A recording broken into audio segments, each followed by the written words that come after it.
OCO.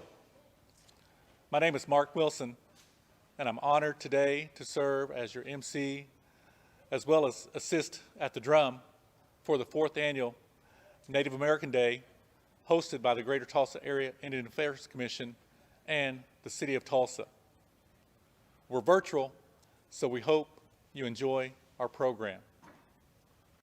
We want to acknowledge and thank the City of Tulsa and the Greater Tulsa Indian Affairs Commission for bringing us all together to celebrate Native American Heritage Day all across the City of Tulsa, the greater Northeast Oklahoma area, as well as the state of Oklahoma.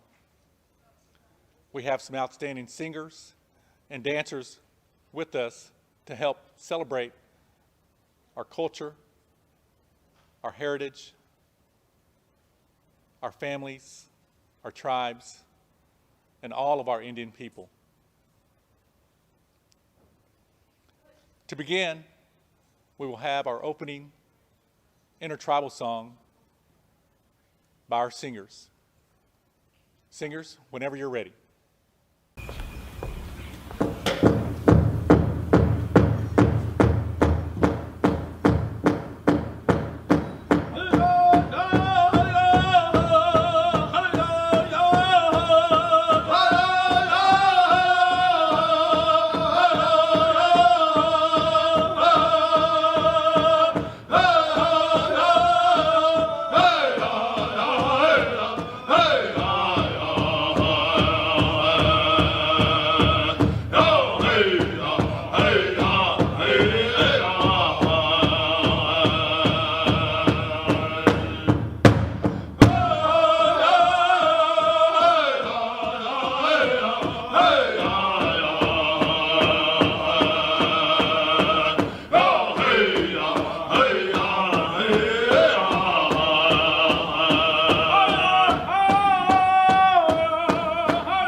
OCO, good morning. I'm Matt Roberts, Cherokee Nation citizen and Education Chair of the Greater Tulsa Area Indian Affairs Commission. On behalf of the Commission and the City of Tulsa, we would like to welcome you to the Native American Day Celebration 2020. This is our 4th annual celebration, and on behalf of the Commission and the City of Tulsa, we want to welcome you in this virtual setting As you can see, we're coming to you virtually. We'd like to thank Tulsa Public Schools and Clinton West Elementary for allowing us to use this beautiful Performing Arts Center to film many of today's events. At this time, we would like to introduce you to some commission members of the Greater Tulsa Area Indian Affairs Commission, and without their tireless efforts, this day would not be possible. Our first commission member is Cherie Williams, and she is also the Indian Education Coordinator here at Tulsa Public Schools. The chair of our Cultural Committee, Dorcas Williams.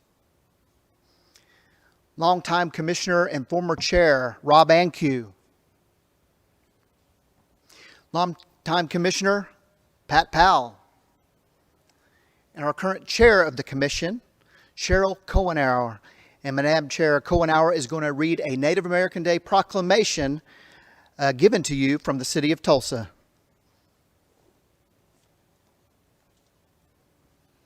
Wado. This proclamation by the Honorable G.T. Bynum was given to the citizens of Tulsa on October 12th, 2020. Whereas the lands now known as the United States of America were occupied by indigenous people for thousands of years prior to the arrival of the first Europeans, the City of Tulsa recognizes that this land was first inhabited by Native Americans of this region. And whereas the city values the many contributions made to our community through shared knowledge, stewardship of the lands, technology, science, arts, and a deep cultural contribution that has sustainably shaped the character of the City of Tulsa, and whereas Native Americans continue to shape and play a vital role in the development of the local communities, the city, state, and nation, and whereas the second Monday in October shall henceforth be known as Native American Day in recognition of its Native American citizens. Thank you. 4 years ago, the Greater Tulsa Area Indian Affairs Commission, Mayor Bynum, and the City Council made a commitment to celebrate and recognize Native American Day each year on the second Monday of each October. We appreciate Mayor Bynum's progressive and inclusive leadership. At this time, let's hear a welcome from Mayor G.T. Bynum. Hi, I'm Tulsa Mayor G.T. Bynum.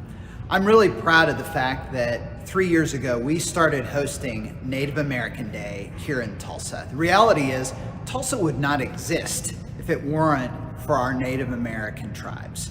In fact, the resilience that you see in the last year especially, but that is such a key aspect of our character as a city, really started with the Native Americans who founded our city in the 19th century.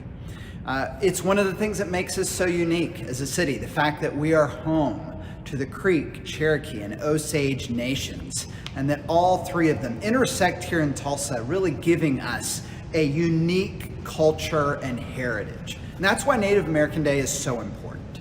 It gives us this day every year that we can celebrate that heritage and focus on all that it means for Tulsa and all that it means for our future. So I'm so grateful to the members of the Greater Tulsa Area Indian Affairs Commission that worked so hard throughout the year to prepare for this event, put in all the work to make it successful. I'm also very grateful for the leaders of our tribal nations here who work very closely with me and with my colleagues here at the City of Tulsa to make this such a great home for all of the people that we serve. I want to say that this year our theme is to protect the sacred. And that is something that we all share in common, that we want to achieve, whether that's here at the City of Tulsa, when we think about public safety and protecting the people who live here, but especially when you think about the leaders of our Native American governments that are here who have worked for centuries to protect all that is sacred about their own culture and heritage. And this is a day, again, for us to celebrate that work and to honor it and to think about how we can continue to move forward, working together to make this the best place that it can be. And so now I want to turn it over to Crystal Reyes, who is the Chief Resilience Officer for the City of Tulsa. Thank you, Mayor Bynum. My name is Crystal Reyes, and I am the Chief Resilience Officer for the City of Tulsa, and I'd like to offer a land acknowledgement. I ask you to join me in acknowledging the Native American communities gathered virtually here today, their elders both past and present, as well as future generations. Oklahoma, formerly known as Indian Territory, is home to 39 federally recognized Native American tribes. The City of Tulsa is within the tribal boundaries of 3 of these tribes, the Cherokee Nation, Muskogee Creek Nation, and Osage Nation. The City of Tulsa also acknowledges that it was founded upon exclusions and erasures of indigenous peoples, and this acknowledgement demonstrates a commitment to dismantle the ongoing legacies of settler colonialism and to build a resilient city that honors all who live and have lived on this land.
The Lord says, I will rescue those who love me. I will protect those who trust in my name. Father God, we ask that you help us to always protect the sacred. We ask that you send your blessings to all of our indigenous brothers and sisters, that you would bring our missing and endangered women and children home, that we would witness a homecoming, and that we might find justice and peace for those that we have lost. Amen.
Left, right, detail.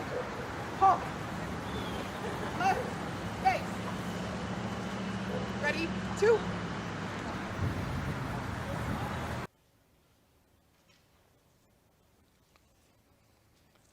Next, we're going to ask our singers to render a flag song.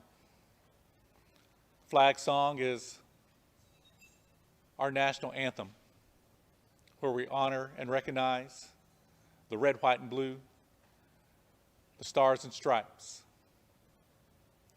And we also honor the sovereignty of all of our tribes. So singers, whenever you're ready, flag song, please. Present colors.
Next, we're going to ask our singers to render a memorial song, a song where we honor our loved ones, our family members, and friends that have gone on to the next stage, their next journey. We remember their kind spirit, smiles and laughter. They will always be with us in our heart. A memorial song for those who have passed.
Ready?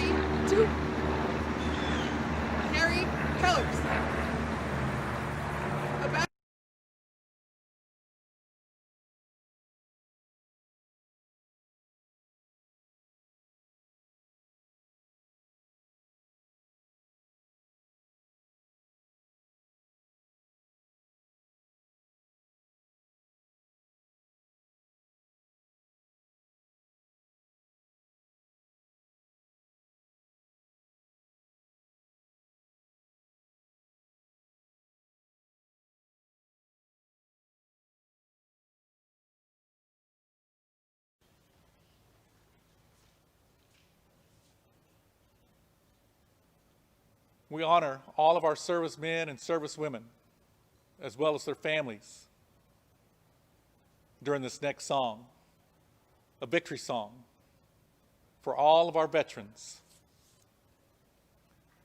The sacrifice that they make on a daily basis for our liberty and our freedom. We recognize all of our servicemen and servicewomen as we ask our singers to render a victory song. Our thoughts and prayers are with our soldiers and their respective families. So singers, whenever you're ready, please, victory song.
Our Father,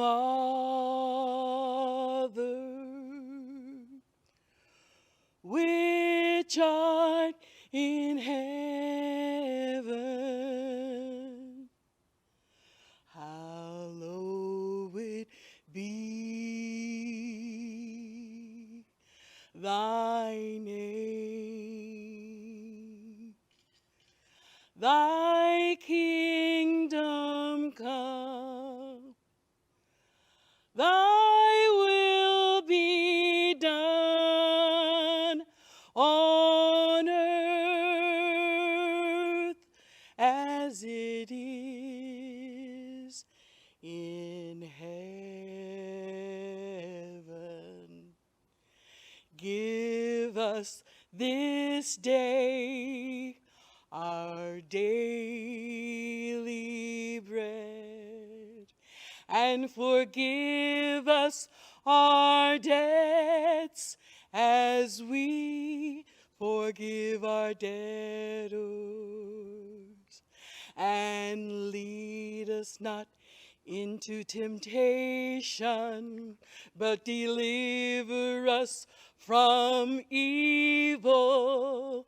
For thine is the kingdom and the power and the glory forever.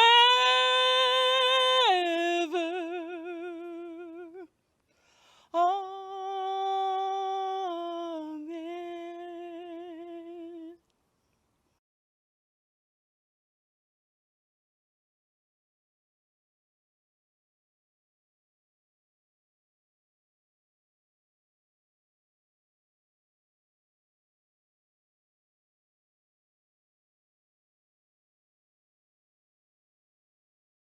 Halito, Sahochifo Yet Shahoma Duggar, Chetisia, Northeastern State University Alumni Association, Atoksalili, Hartsound, Oklahoma, Mentili.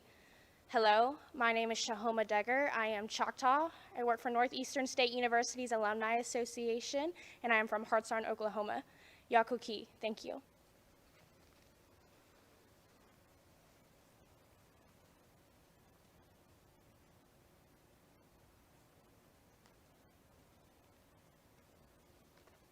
History, Jaden Randall Chaho Jifkaros, Glimpo Mahagachigo Does, Balankolobokagan Amajogaros, Chachogi, Dr. Monty Moman Lauren Randall, Chapasogi, Coco Lowe, Moman Richard Anderson, Mado. Hello everyone, my name is Jaden Randall. I am the Junior Miss Muscogee Creek Nation 2019 to 2021.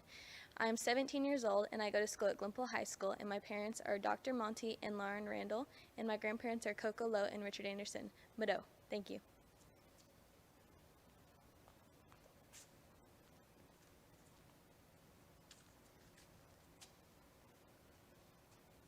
Hawaii Dahe, Dadlin Tatsile, Wahla Tompa Jaje Abrin. Hello everybody, my name is Jasmine Fitzsaxith. My Osage name is Wahla Tompa, meaning two standards. I'm the 2019-2021 Tulsa Powwow Princess. I'm 20 years old and I'm a junior at Oklahoma State University. I wanted to say that today's a good day, I'm happy to be here, and I hope that everybody enjoys the 2020 Indigenous Peoples Day. Thank you.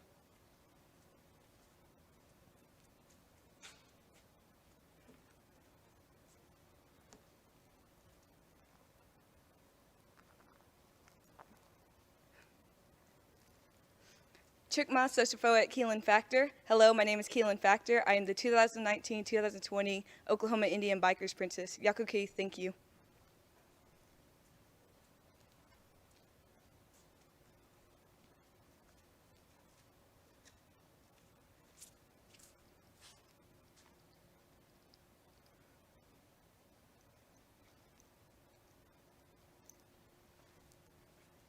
Nila Wetawe, Watakimias, Nila Shaono, Nochi, Lobrosu. Hello, my name is Akiana Bates.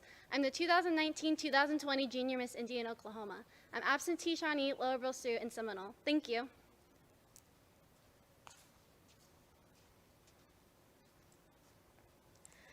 No Akitaru Tasasa Haley. Hello, my name is Haley. I am the 2020-2021 Pawnee Nation Princess. I am 14 years old, and I am a freshman at the Pawnee High School. Thank you.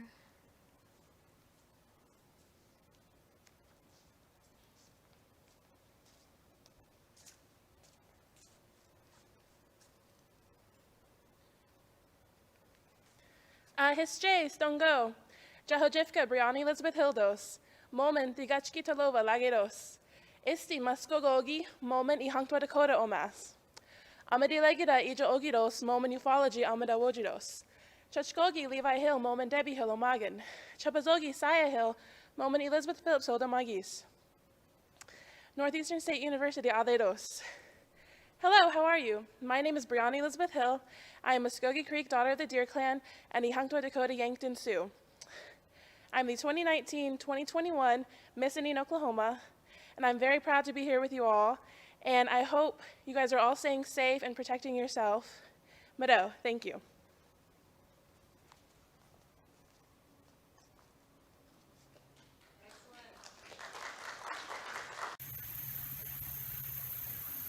Sio Nigad, Desiree Dawadowa, Alt Jalagi Guddi, Watch Junela, Alas Gudigega, Guaquadu Iakadetiad.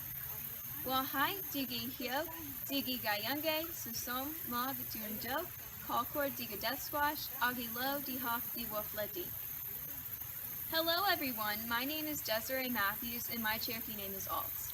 I'm from Watts, Oklahoma and I'm 17 years old. I'm from the Wolf Clan. I'm the daughter of Miranda and Mark Matthews. I'm a senior at Colcord High School. I like to make beaded necklaces, and I'm the 2019-2021 Junior Miss Cherokee. Today, common issues brought to light are diabetes, mental health, and general wellness through physical activity. While these are all important issues, another elephant in the room we are facing today is opioid abuse. The Cherokees have been using medicine for many years, but today, medications intended to cure, prevent, and heal illnesses are being misused.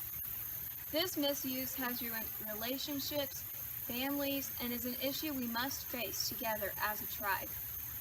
There is a stigma associated with substance abuse, but it's important to remember that abusers are moms, dads, aunts, uncles, brothers, sisters, and friends. Ignorance is no longer bliss when it comes to the misuse and dependence on opioids. It is time to become aware of the substances posing great health risks to our loved ones. It is also important to know resources which offer help to those battling addiction. Since 2014, the tribe has received over $7 million in grant funding, which helps start 6 key programs, such as the Community Action Network, Think Smart Oklahoma, Cherokee Nation Tribal Opioid Response, Drug Free Communities, Project Hope, and Restoring Lives Network. It is time to show everyone that there is always a way out. Thank you.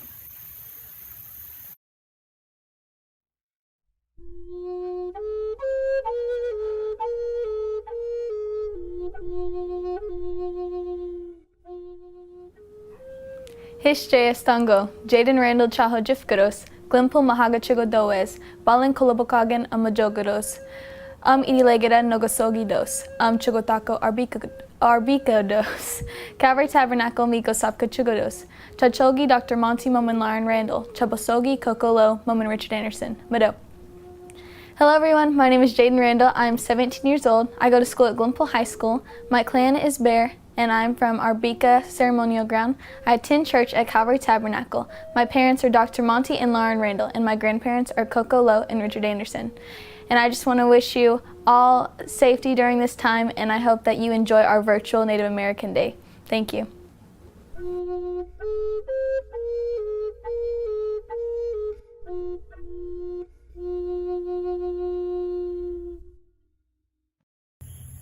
Hawaii. My name is Rain Marguerite Holding, and I'm the 2019-2020 Kahika State Powwow Princess.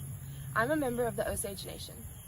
I live in Hominy, Oklahoma, but I currently reside in Winfield, Kansas, where I go to Southwestern College on a softball and academic scholarship. I'm majoring in health sciences, and after graduation, I plan on going to physical therapy school. I'm so excited to be part of Tulsa's virtual Native American Day, and I'm so happy that even in unprecedented times, we find a way to celebrate our culture. As my Muskogee relatives say, Hische Stongo, Jehojifka Brianni Elizabeth Hildos, Momen Digachki Talova Lagedos, Isti Muskogogi Momen Ihangto Dakota Omas, Amadi Legida Ija Ogidos Momen Ufology Amada Wojidos, Chachkogi Levi Hill Momen Debbie Hill Omagan, Chebazogi Saya Hill Momen Elizabeth Phillips Hill Domagis. As my Dakota relatives say, Ha, Tayayahe, Dokie Jauhe, Midako Yapi, Michanta Itan Washte Nape Chayuzapi, Sina Dutawia Imachiapi, Mija Ihakto Dakota na Muskogee Creek. Hello, how are you? My name is Brianni Elizabeth Hill. My Dakota name is Sina Dutawia, which translates to Red Blanket Woman. I'm a 2019-2021 Miss Indian Oklahoma. I am Muskogee Creek, daughter of the Deer Clan, and Ihangto Dakota. I'd like to welcome you to this year's 4th annual Tulsa Native American Day. This year's theme is Protect the Sacred, and in keeping with this year's theme, Native American Day has gone virtual. We can all do our part too in protecting the sacred by staying safe, practicing social distancing, and wearing a mask. Protect the sacred, protect our elders, and protect the youth. Thank you, Mado and Wopida. No akitaru tasusa Haley. Hello, my name is Haley. My Pawnee name is Du'alio, which means full of life. I am 14 and a freshman at Pawnee High School, and I am excited to be able to participate in the 4th annual Native American Day virtual event. This year's theme is Protect the Sacred, which to me is about protecting the culture and carrying on tribal traditions. Everyone can be involved. I encourage everyone to volunteer, to learn, and to participate, whether it be dancing, singing, language, agriculture, or ceremonies. Once again, I am so thankful to be able to participate in this event, and I want to wish everyone a happy Native American Day. Onde. Hello everyone. What an honor it is to be a part of Tulsa's virtual Native American Day. I'm just so excited. I want to thank everyone responsible for this event. I'm happy to be a part of it. I did want to say a little bit about myself. My name is Robin Chenate. I'm 19 years old. I reside in Tahlequah, Oklahoma, and I am from the Kiowa and Cherokee tribes. I like to take pride in who I am and better myself for our future. So I'm continuing my education at Oklahoma State University. I am a sophomore majoring in zoology, and I am your 2020-2021 Miss American Indian Oklahoma State University Princess. It's been a blessing so far. I'm so excited to see what my future holds with me in this title. I did want to say a few words on our theme this year, Protect the Sacred. I think it's an excellent theme. I think it ties perfectly into the events at current hand. I think we should be protecting our children, because our children are our future. They're the ones who's going to continue our practices, continue teaching our culture and educating others on our traditions. Without our children, we don't really have nothing sacred to protect. We have, we learn our stories from our elders and they're passed down orally. Then without our children, we have no one to pass these stories down to. We have no one to continue our way of life. And so we should be protecting our children. We should continue educating them. We should hold them close to our hearts. And we should just protect the sacred. Protect our children and just love them and educate them. I just want to thank everyone again for having me. I am truly blessed, and I hope you all have a great day. Chongiju, Mikoroi, Dadawa, Salain, Janeloa, Talisko, Idro, Yawadea Tiada, Sandra Hare, Agijia, Ale, George Roy, Agidoda, Gali Helikinga, Jijedoa, Wado. Hello, how are you? My name is Mika Roy, and I'm the 2019-2021 Miss Cherokee. I'm from Salina, Oklahoma, and I'm 23 years old. My mom is Sandra Hare, and my dad is George Roy. I'm Cherokee, Ponca, and Arikara. Currently, I'm attending Northeastern State University, where I am majoring in healthcare administration with a minor in pre-optometry. In the future, I'd like to go on and get my master's in healthcare administration or public health, and one day serve my tribe.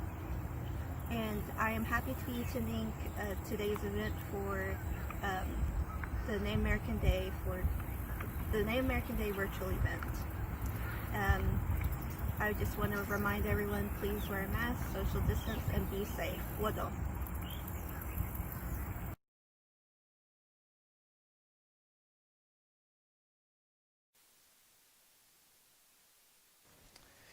Wado. The theme of this year's Native American Day celebration is Protect the Sacred. And that's exactly what our tribal leaders have been doing, especially since March when the pandemic hit. They've been working with our elders to make sure they have the necessary health care needed during these trying times. They've been working with our youth to make sure they have the tools to continue a quality education, whether it be in a distance learning environment, via hotspots, Chromebooks, and laptops, or in a traditional face-to-face environment. Also during this time, a historic Supreme Court ruling came down in the McGirt case via a 5-4 Supreme Court ruling. It ruled that a large portion of eastern Oklahoma is Muskogee Creek Nation reservation land. This was a huge victory for tribal sovereignty. And leading the way for the Muskogee Creek Nation is newly elected Chief David Hill. Let's hear these comments from the Chief of the Muskogee Creek Nation, David Hill. Hence Jay, and welcome to Tulsa's virtual celebration of Indigenous Peoples Day. This year's theme is Protect the Sacred. At Muskogee Creek Nation, our most sacred asset is our citizen. Nothing could be more important than their protection. This year, we have been tested in ways like never before in providing that protection. The COVID-19 pandemic has showed us that as a nation, we are strongest when the people come together for the good of all. From late February to now, our main goal has been to take a proactive approach in our response efforts. We were one of the first tribal nations to declare a state of emergency, doing so even before the United States. Our MCN departments of health developed a coronavirus task force to help install procedures and policies that had never been in place before at our various locations. We made the difficult and financially challenging decision of closing down all 9 of our gaming properties, while making sure employees at those facilities never missed a paycheck or their benefits. At our tribal government facilities, at-risk and elder workers were sent home on administrative leave, and we staggered staff at all essential departments to make sure elders were fed, health care, and public safety was guaranteed, and that crucial services were largely uninterrupted, with none of those employees missing their pay. We're proud of these aggressive moves. Because of swift action, we were able to limit exposure in surrounding areas of our region and in our boundaries. That also led to our eventual recovery plan and service distribution that we're still continuing today. The Muskogee Nation received a historic award of funds as a result of the CARES Act and went right to work in devising a plan to meet immediate need and plans for future prosperity or similar incident of pandemic or disaster. We have provided income loss and financial hardship support through direct payments to our citizens and technology support for our students that are accessing their education in a whole new world. Muskogee citizen businesses owners were provided relief to keep their doors open and their companies alive through programs we created. We have broken ground on warehouse storage facilities for PPE and sanitation services and for greater space for infrastructure. We have also committed CARES dollars to safe space facilities on our complex ground. Our ag and natural resources operation are solidifying our future subsistence for food sovereignty and security, as well as room for economic growth with the design and plans for state-of-the-art meat processing facilities. For us, protect the sacred means to protect our people. Our elders hold the language, the stories, and the tradition of ancient times.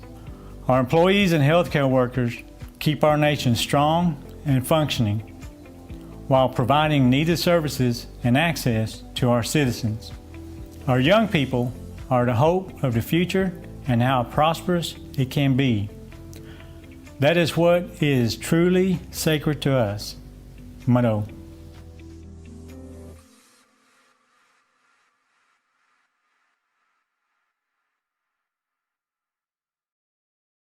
Thank you, Chief Hill.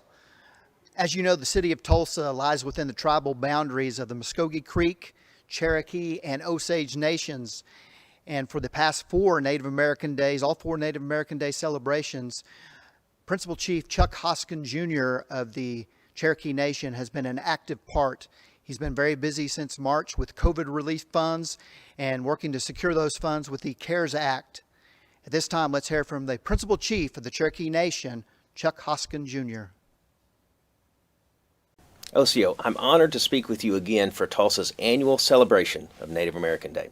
I want to thank Mayor G.T. Bynum and the Greater Tulsa Indian Affairs Commission for continuing to make this day's acknowledgement a priority. It speaks volumes about the impact of 3 tribal governments, Cherokee, Muskogee Creek, and Osage, whose reservations include Tulsa. Each of these tribal nations continue to contribute to the culture and the economy of this great city. The Greater Tulsa area is also home to thousands of Native Americans representing unique cultures and rich traditions that should be celebrated. Because of the global COVID-19 pandemic, the community leaders have adapted the 2020 event to an online format, and that is the smart and safe thing to do in this environment. But you can still celebrate the history and traditions of our tribal nations in Northeast Oklahoma from the comfort of your own home or office. The theme of the gathering this year, Protect the Sacred, is particularly apt. Over the 12 months since we last gathered collectively at the downtown Guthrie Green Park, Cherokee Nation has been making unprecedented and historic investments to protect our most sacred cultural assets, our elders and our language. We made investments to improve elders' homes by making them safer and more comfortable for those with physical challenges. We built new, affordable, and efficient homes for those in need. We also expanded programs to cover the cost of utilities for our most vulnerable populations. And because of the pandemic and with the federal CARES Act dollars, we've been able to expand food security efforts and ensure healthy food is regularly available to our elders. I'm heartbroken that just within the past 30 days, Cherokee Nation has lost 13 fluent Cherokee speakers. That's a huge loss for our communities and our culture. And it saddens me to lose Cherokee speakers. But I take great pride in knowing the legacy they each leave behind to not only their family and friends, but to their nation as first language Cherokee speakers. When we lose our language, we lose our identity.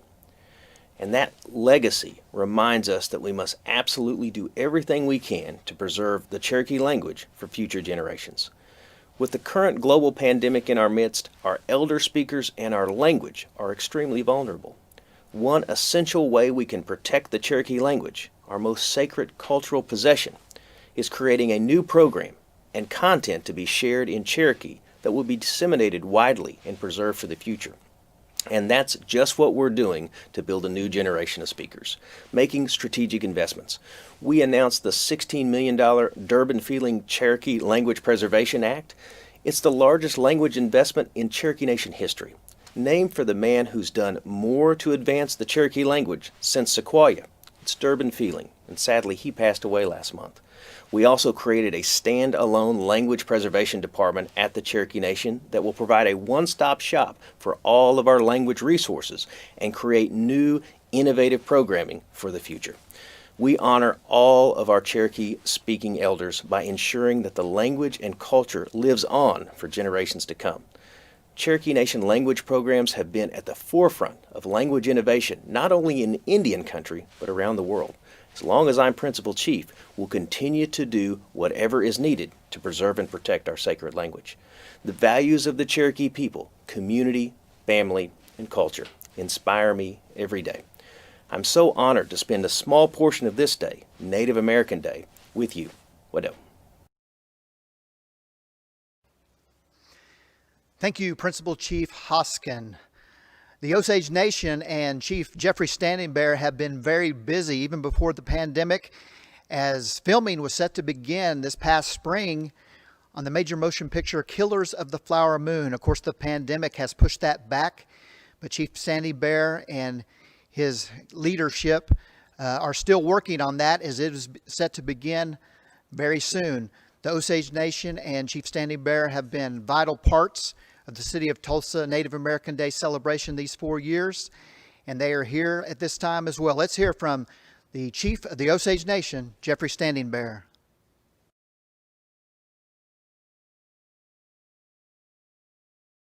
Hello, this is Chief Standing Bear of the Osage Nation, and I'm here on the virtual Native American Day for the City of Tulsa. The Osage Nation is a proud nation of 22,000 people who live northwest of Tulsa, Oklahoma, and we've been here since at least 1872.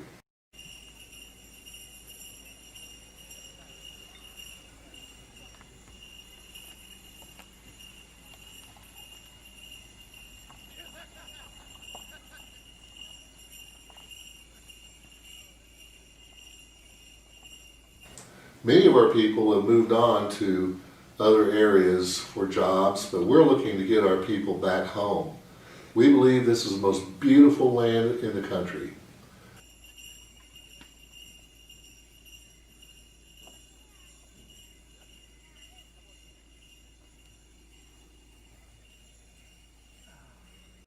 Recently, we've been experiencing this pandemic of COVID-19.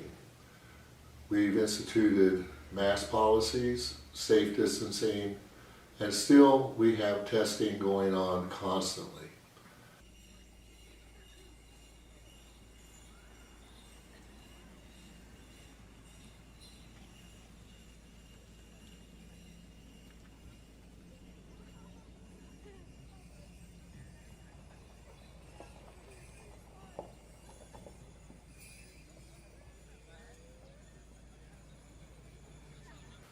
While we get through this, we recognize the importance of partnerships. Partnerships with the city, partnerships with the state, partnerships with the federal government. As part of this, we've received some federal funding and have developed a COVID response team to use it.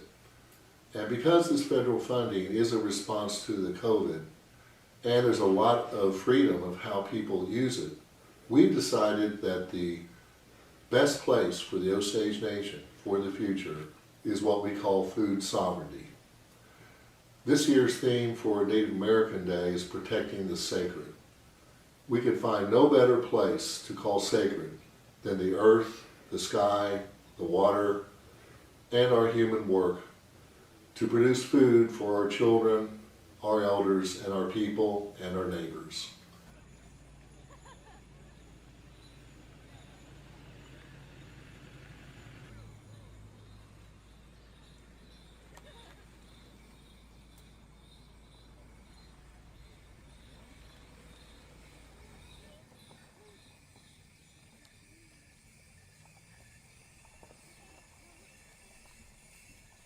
Accordingly, we took almost half of the money received from the COVID CARES Act funding and have invested in a new meat processing plant in Hominy, Oklahoma.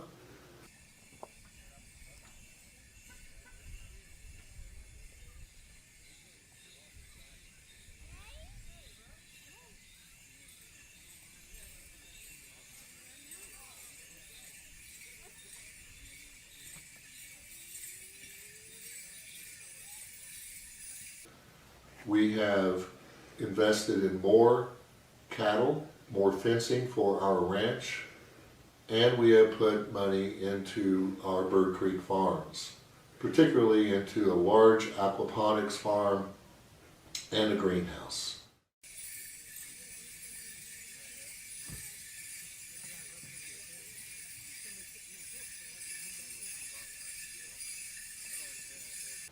Now, how do we determine it's critical? How do we determine it has to happen now? We have a large preschool population of children, and when we tried to order meat for the children, we could not get meat anywhere.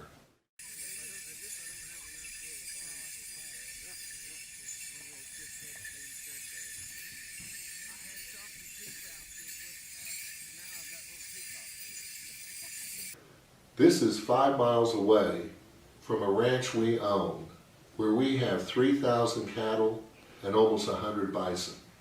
And we couldn't get any of that meat to our children because there was no place to process this meat.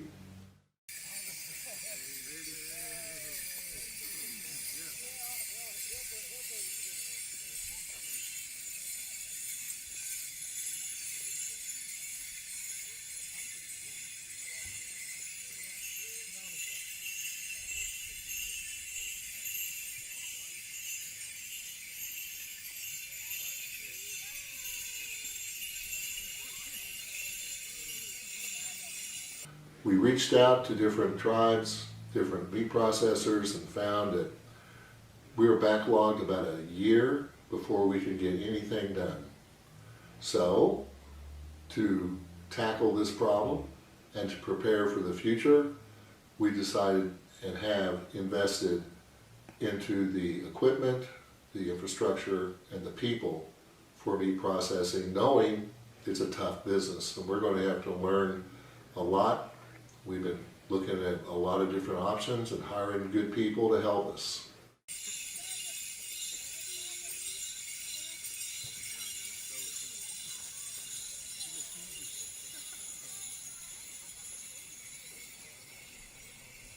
Burr Creek Farms, we need thousands more pounds of food produced, and we've done pretty good, but nothing like what we need. Our farm is located in Pawhuska, Oklahoma, on the edge of town, and we've been cultivating it for about 5 years, been getting a lot of good advice from Oklahoma State University, from Kansas University, other universities, and from the United States Department of Agriculture. We've learned about farming, and it's hard. That's what we've learned.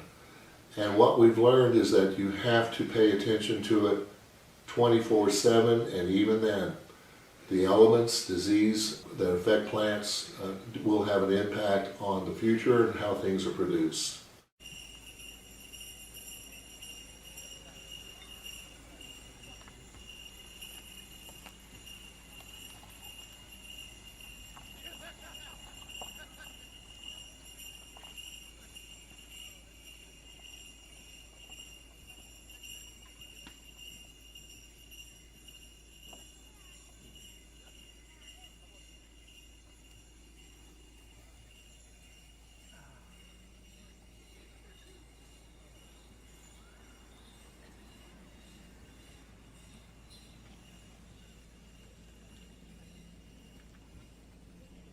We're putting all this together, and it's managed by our employees here at Osage Nation, and they all need to be congratulated. We are going to provide a regular, reliable source of food for our people, for other tribes, and for our neighbors here in the Osage County area bordering the city of Tulsa. Now, we can't cover everything, but we believe that we've got a good handle, a good start, and we've got a lot of help from the University of Arkansas on the legal structures, the codes, the food codes. It all fits together beautifully, and it's what we call food sovereignty, taking care of ourselves. So this is the big adventure we've decided to embark on. Some tribes are further along. I visited more than one tribe who have a good agricultural products, and I've learned a lot from them. Our people are looking to learn more. If you have any suggestions for us, recommendations on the best way to proceed in farming, cattle ranching, bison raising, food distribution, permitting with USDA, all the issues that are involved in food production, we'd appreciate hearing from you because we're all in this together. And so thank you to the city of Tulsa and having this Native American Day, and thank all of you for participating. And we can get through this year and look forward to a really good tomorrow and a good future, taking care of the earth and taking care of each other. Thank you.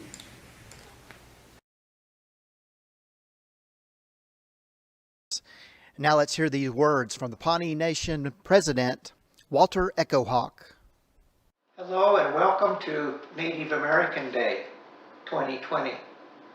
My name is Walter Echohawk and I am the President of the Pawnee Nation Business Council. Today I've been asked to share with you highlights of the Pawnee Nation and what it means to me to protect the sacred. The Pawnee Nation has resided in the Central Plains of North America from times immemorial. The Pawnee are one of America's Great Plains buffalo nations. We also followed Mother Corn as indigenous farmers. And we also, over time, have entered into 8 or 9 treaties with the United States government. And today, we are still here in the Great Plains of North America. We enjoy a full-service government with a legislative branch, a judicial branch of tribal courts. We provide full services, housing, as well as we own and operate a museum, a university, and contribute to our local economy here in the state of Oklahoma through a number of casinos that we also own and operate. The Supreme Court has held that the Pawnee and other Indian nations are domestic dependent nations with the inherent right of self-government. And so today, the Pawnee are among 35 native nations here in the state of Oklahoma that are an integral part of our domestic political system. So what does it mean to me as president of the Pawnee Nation Business Council to protect the sacred? Many things are sacred to indigenous peoples here in Oklahoma, across the nation, and in the world today. But to me, the most sacred of all rights of people around the world is the right of self-determination. All peoples around the world enjoy their right to self-government and the right to determine their own destinies. This is a universal human right worldwide that all peoples enjoy, including the indigenous peoples here in Oklahoma. And that right is exercised in large part through our tribal governments.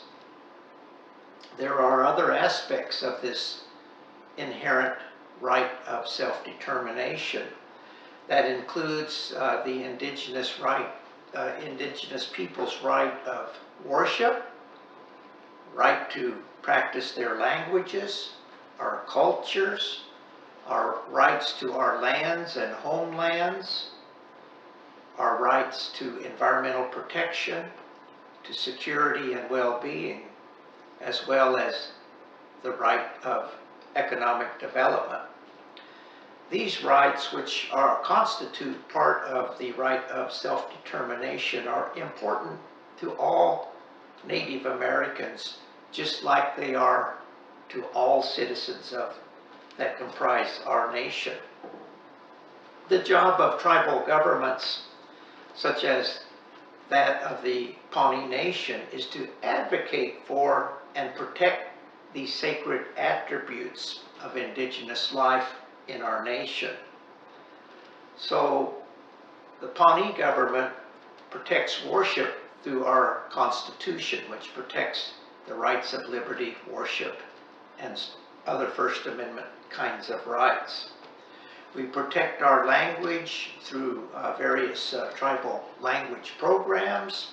We protect our culture through the division of cultural resources in our tribal government.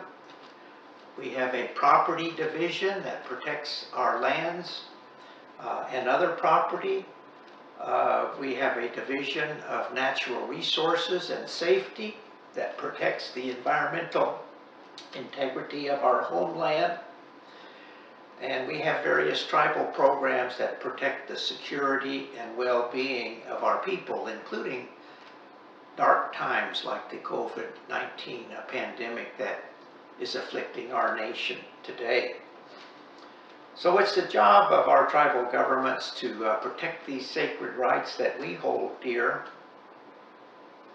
Thank you for this opportunity. Enjoy Native American Day, and may the Great Spirit be with you and yours every day of the year. Thank you, and so long. In this virtual setting, there are a few advantages and one is right now. We are getting ready to hear from longtime chief of the Chickasaw Nation, Bill Anatubby. He's coming to us from deep in southern Oklahoma.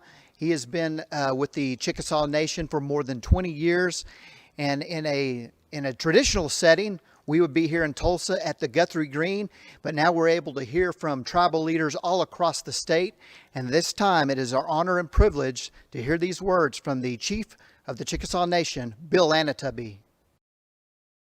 Greetings from the great unconquered and unconquerable Chickasaw Nation, a nation known for its bravery and more especially its intrepid warriors, never known to have lost a battle. We are also known for our dynamic women. Thank you for the invitation to speak with you today, and thank you for advocating for the culture, heritage, and sovereignty of First Americans and tribal nations in the greater Tulsa area. Your work in recognizing and celebrating First American leaders and outstanding First American students in this region is commendable. We applaud you on your instrumental role in establishing Native American Day in Tulsa. You're doing great work for Indian country. This event's theme is Protect the Sacred, and for us, that means protecting our tribal sovereignty, our past, our elders, and our future. We believe we share this common bond with all of you here today. The Chickasaw Nation's mission is our priority, to enhance the overall quality of life of the Chickasaw people. It is that mission which guides our everyday work, activities, businesses, and services. Each day, we work to positively influence those we serve, the communities within the Chickasaw Nation, and our state as a whole. These things are sacred to us. The Chickasaw Nation is economically strong, culturally vibrant, and full of people dedicated to the preservation of family, community, and heritage. Since the 1980s, our tribal government has focused on building an economically diverse base to generate funds that will support programs and services for Chickasaws. Since that time, business has flourished, programs and services have grown, and our mission has remained at the forefront of these efforts. Our growth has been a direct result of our exercise of tribal self-governance and our desire for self-determination. We have a three-department system of government, the executive, legislative, and judicial, that was reestablished with the ratification of the 1983 Chickasaw Nation Constitution. Our elected officials believe in a unified commitment whereby government policy serves the common good of all Chickasaw citizens. This common good extends to future generations of Chickasaws, as well as to other First Americans and non-First American people in the communities in which we live and serve. Today, we're one of Oklahoma's largest employers, with many thousands of employees, and we operate more than 100 businesses. As in times past, the Chickasaw work ethic is very much a part of everyday life. Monies generated by businesses are divided between investments for further diversification of enterprises and support of tribal government operations, which includes more than 200 programs and services for Chickasaw and other First American people. We've also long embraced the idea of teamwork and partnership with like-minded companies and institutions in the state. Working together is important because together we can achieve far more than any of us could alone. We are the Chickasaw Nation, yes, but we're also Oklahomans. We drive on the same roads, our children attend the same schools and universities. What impacts the communities where we live and work directly impacts the Chickasaw Nation and our people. And what impacts the Chickasaw Nation impacts our communities as well. When we join together, striving toward a common goal, great things happen. Partnerships are necessary and beneficial, and they are also something we enjoy. Partnerships with local, state, and national organizations are vital to the continued success of the Chickasaw Nation. The Chickasaw Nation Department of Health has forged many partnerships with national and state medical institutions by providing research, resources, and support in a variety of areas of medicine. These partnerships with highly acclaimed organizations such as the University of Oklahoma Health Science Center, The Harold Hamm Diabetes Center and the American Heart Association are essential to the research and prevention of many prevalent illnesses. Chickasaw Nation Productions, the tribe's film production company, partners with elementary and secondary schools across the state to provide educational curricula to accompany each film produced. These lessons assist Oklahoma teachers, students, and the public in gaining a new understanding and appreciation of First American history and culture through film. We continue to partner with many colleges and universities in the state to support capital projects and educational programs. Partnerships with East Central University, Murray State College, University of Oklahoma, Oklahoma State University, University of Central Oklahoma, Oklahoma City Community College, and more promote the success of Chickasaw and First American students. Here in the Tulsa area, we have partnered with many outstanding organizations whose mission is much like our own to enhance the lives of those who serve. These have included the Tulsa Area United Way, Tulsa Cares, University of Tulsa, 100 Black Men of Tulsa, Woody Guthrie Center, and the Indian Health Resource Center. Many of our operations are directly influenced by the partnerships we have formed, as well as our relationship with the state of Oklahoma and the federal government. We often say a rising tide raises all ships, and we truly believe tribal success is for the good of all Oklahomans. This is a momentous occasion celebrating people from all walks of life. We're people with different backgrounds, cultures, and beliefs. We're people of different communities and cities across our state. We're from different tribes, but today, we celebrate our collective heritage. As First Americans, we're proud of our heritage, our culture, our people. Throughout our history, we have faced many challenges to get where we are today. It is with a spirit of determination instilled in us by our ancestors that we have been able to persevere as both cultural and political entities. Again, thank you for advocating First American nations. Congratulations on another successful Native American Day celebration.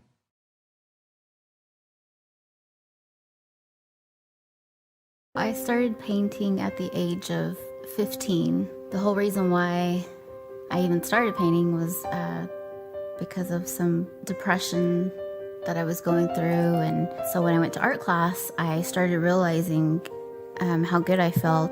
I use it to heal throughout my life. I'm sure I'll continue to use it. And so when you look at my paintings, you'll notice how bold the colors and the lines are and the strokes. And it's more about expression for me. And so that's why I do it, is because I want to feel free. And so painting for me is very healing. What inspires my art is everything around me, my culture, the youth, my family, mostly my family, and how very healing it is and therapeutic. My name is J. Nicole Hatfield Namiapia, and this is my art.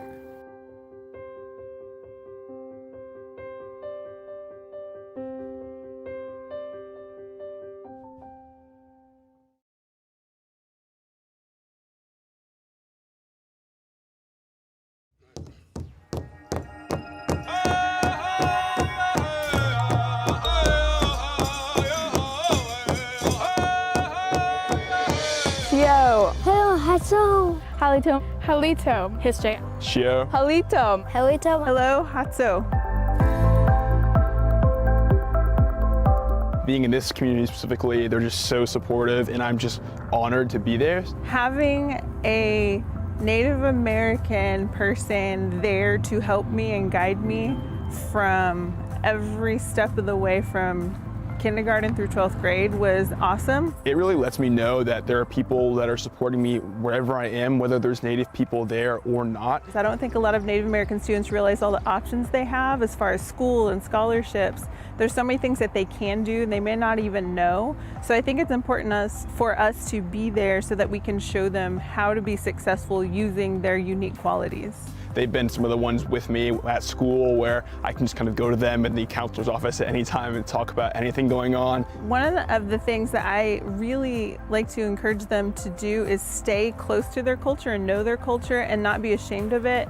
And even though that's what makes you different, that's a good thing. It's okay to be different if it's because you know your culture and you know where you came from. Tulsa Public Schools continues to engage our school community in cultural and educational experiences focused on Native American heritage. We annually provide school supplies, tutoring, and field trips so our students can learn about their culture and visit cherished historical places. We lift up our Native American students, fostering success at academic challenge bowls, encouraging them to express their spirit at Native American assemblies, and to continue to celebrate their heritage all year long. Our students strive for high academic honors, excelling in STEM, and even competing at the state and national level against some of the best and brightest in our nation. When our students graduate, we ensure they are ready for the future. They visit college fairs, tour campuses, and are taught how to apply for scholarships early and often. Our proud Native Youth Board,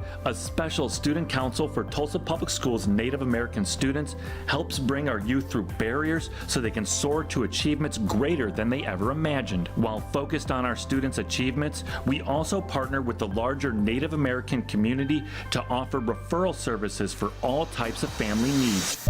Caring for one another, preserving culture, and staying true to oneself continue to be sacred elements our Indian Education Department strives to protect.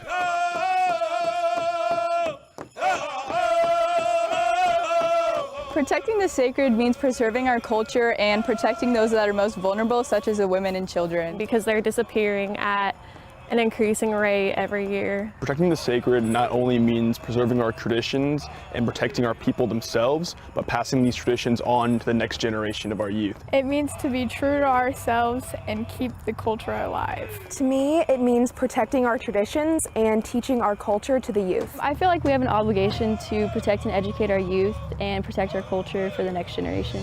Our Indian education team serves 3,000 Native American students in Tulsa Public Schools. Of course, they provide supports for tutoring to make sure we're strengthening academics, but we're also making sure that we're connecting our students with culturally affirming experiences and activities. We want them to stay grounded in the rich traditions as our country navigates through this global pandemic. And as we have seen our communities of color disproportionately affected by COVID-19, we've seen our Tulsa Public Schools Indian education team step in to assist families in our district with applications for pandemic relief through the CARES Act. At the same time, the team has shifted to provide cultural lessons and activities in a distance learning model, ensuring that, even from a distance, students continue to strengthen their connections to their heritage. And as we move forward together, we remain deeply committed to working in partnership with these nations, and in particular with the Cherokee, Muskogee Creek, and Osage nations on whose land our district resides, to make sure that all of us are moving forward together with the shared goal of supporting our students.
To cry.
difference a year makes. 2019, we're celebrating at Guthrie Green. 2020, we're wearing masks, social distancing, and making videos. But what hasn't changed is our pride in our indigenous culture. Sand Springs Indian Education is committed to providing cultural programs and academic services to over 785 students. Alito, my name is Cale Askew. I'm a proud member of the Choctaw Nation of Oklahoma. This makes me feel uniquely special. My heritage stems from many resilient leaders, brave men and women that persevered through great hardships. People often ask me what it means to be Native. Native from the dictionary means to be original. Being Choctaw gives me a sense of community. Choctaws are leaders and people who have done many great things, which gives me pride and confidence that I can do great things myself. My name is Samantha Stinson, and I'm a citizen of the Cherokee Nation. Indigenous People Day is a day where all of the tribes can come together and celebrate all of their similarities and differences. Being a Native American gives me some pride because I know all of the history that my ancestors have been through and what they've struggled through. I'm Mackenzie Stinson, and I'm a Cherokee citizen.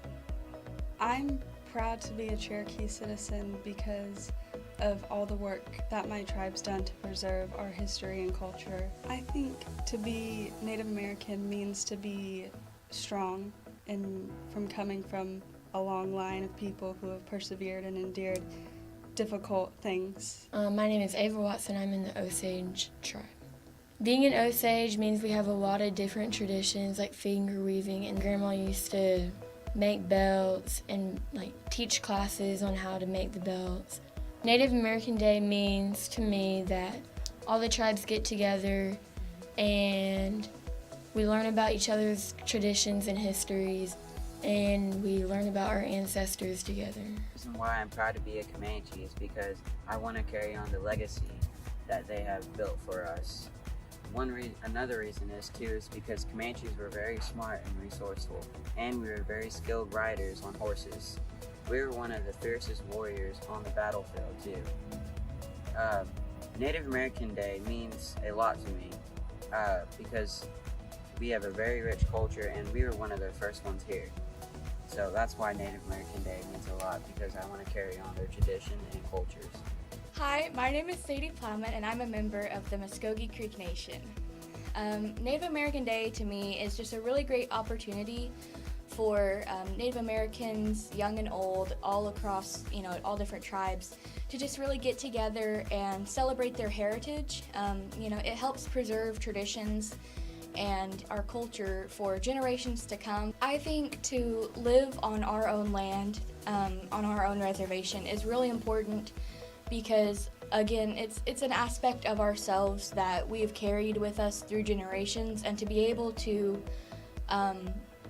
keep that alive and keep that going, it's really important so that other people in the future can have the same opportunities that I'm having right now and help just preserve our culture. Being a Native American is, I think it's a really interesting part about me, and I think without that aspect of myself, I would not be the same person that I am today.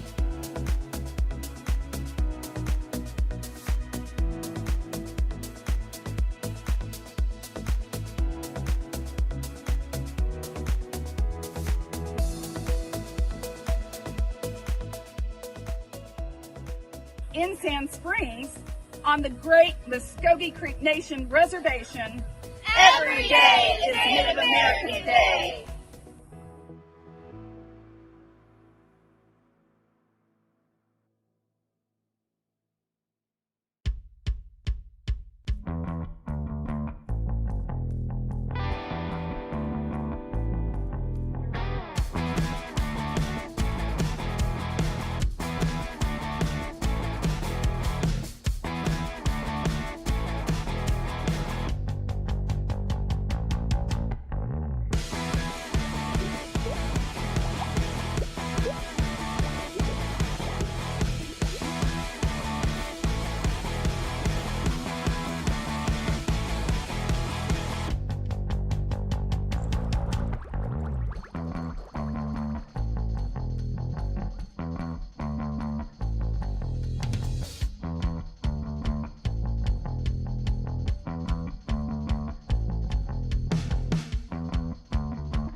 This year has just really brought out the things, and it sounds like I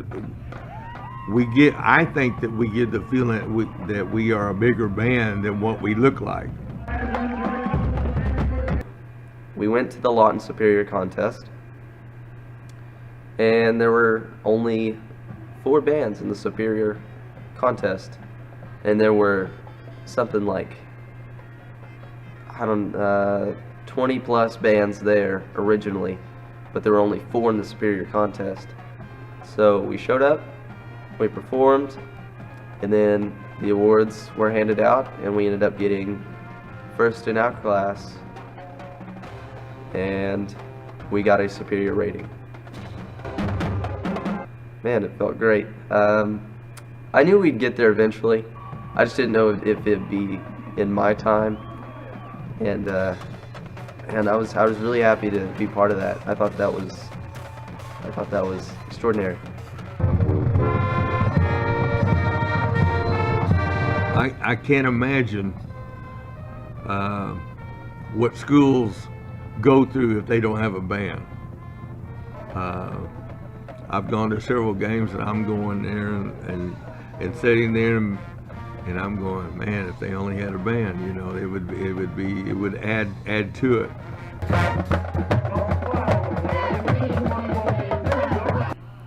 I feel like as my part, it's not just to go and lead them on the field. You have to get them energized, you got to get them confident, you got to tell them that they're going to do good. That's the key. Hey, every time that we go out and practice, we are going to practice like we're going to perform. And I said, if we perform well at the last one, I want to perform better at the next one.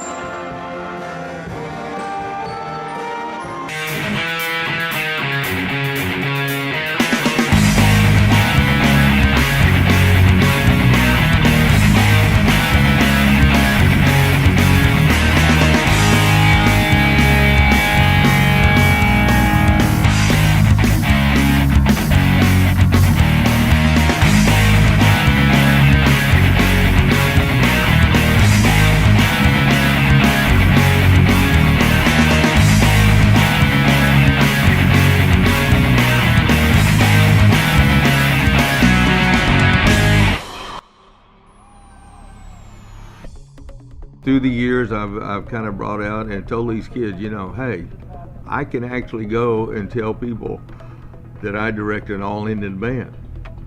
And I said, I know that we have different degrees of Indian blood, but still, they have to be native to come to this school, and so that's where I say that, you know, I teach an all-native band. And it's being native myself, that just really kind of, I'm pretty proud of that.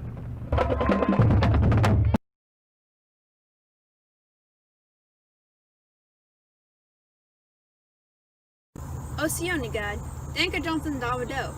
Hello everyone, my name is Danka Johnson, and I'm the 2019-2020 Hope Club Princess.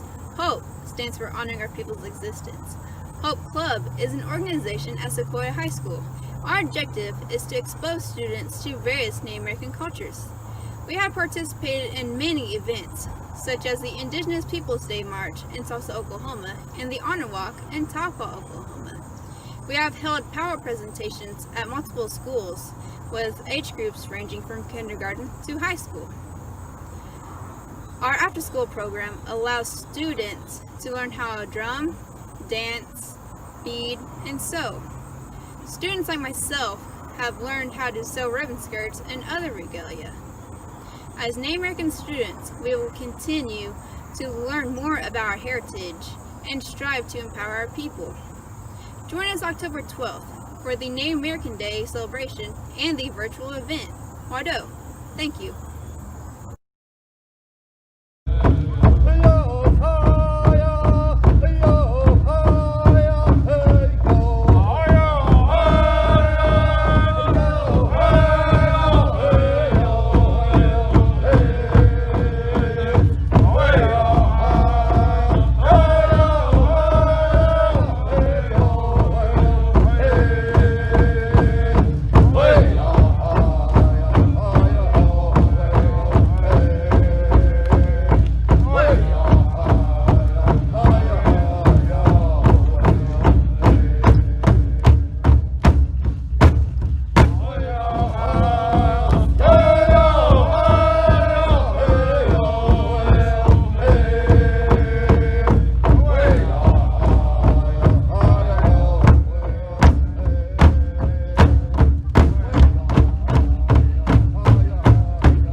Just as the sun sank below the horizon, Crane took the ball and flew toward the pole.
The girl is mad. Listen to Dave. Moving to Mobile Hager Dulles. Where are you going? That's off the job.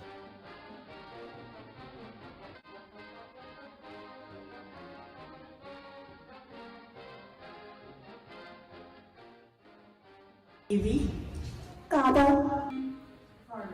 Is the amigo lower? Correct. I work hard. You generally do.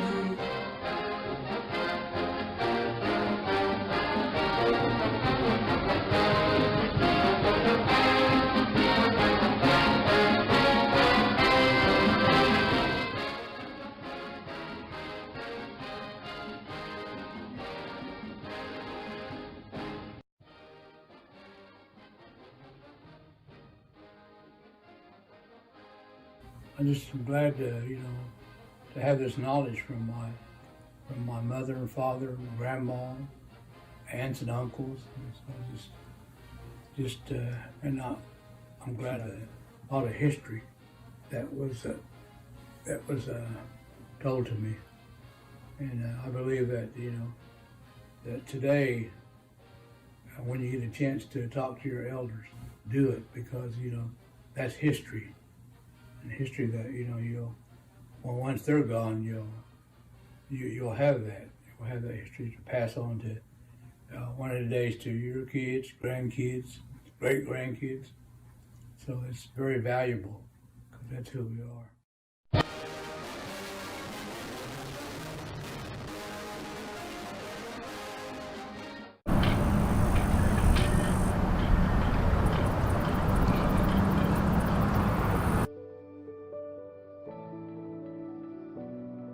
Hi, my name is Anissa Andy and I go to Sapulpa High School, and here are some things I really love about Sapulpa Indian education. I really love how we can laugh and smile whenever we're playing games. I love how there's a sense of community with all of us, and I also love how there's always someone I can lean on, and all my mentors, they love me back. Hi, my name is Tyler Hurd. I go to Sapulpa Junior High, and a few things I really like about Indian Ed is the stomp dance we have every year. I feel very happy to participate in that. Whenever I come to Indian Ed, I feel very comfortable talking about my culture, being heard, and I feel very supported in my sports and in the classroom. My name is Hope Tuttle. I'm a junior at Sapulpa High School. Indian Ed has helped me meet people with the same interests as me. They're very supportive of me, and I can be myself without feeling judged. Hello, my name is Taylor Hurd, and I'm a student at Sapulpa High School. Here we're all friends. I have inspirational help when I need it, and I had the opportunity to go on stage and show off my traditional regalia. Hello, my name is Amaya Andy. I'm a sophomore at Sapulpa High School. Some things I love about NASA is that my teachers are very inclusive and open with us. The community is very supportive and will help you with anything.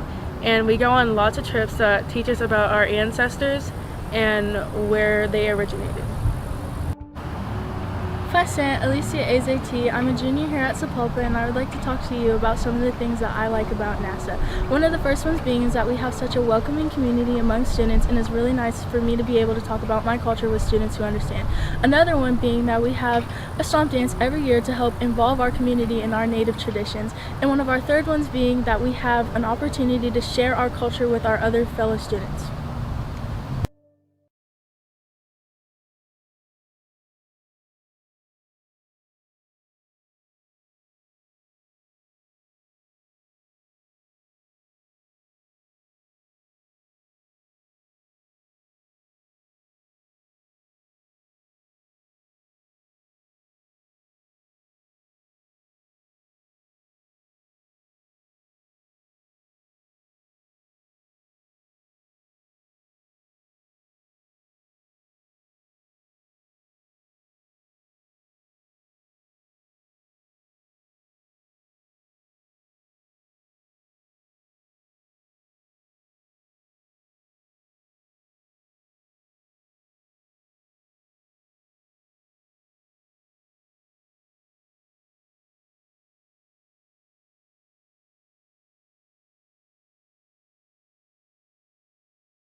No Akitaru Tasusa Haley Teeter Johnson. I'm the 2020-2021 Pawnee Nation Princess, and to me, royalty is sacred, because as a princess, I represent more than just myself. I represent the Pawnee Nation.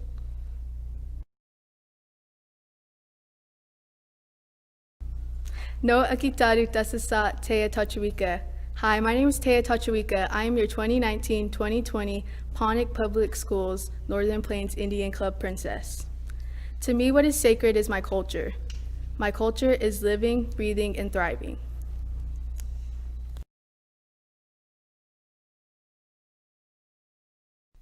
Noah Akitaru Tessasat McCarthy. To me, what is sacred is our language, because everyone has their own language, but our language identifies us.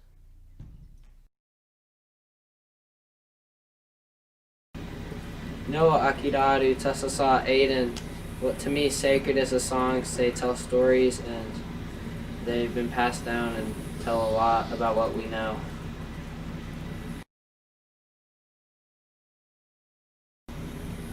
No, I could thought it just saw Caleb. I think the drum is a sacred item because when we hear that drum, we have fun, we sing, we dance, and the drum is like a heartbeat in our hearts. And when our heart is beating, we feel alive.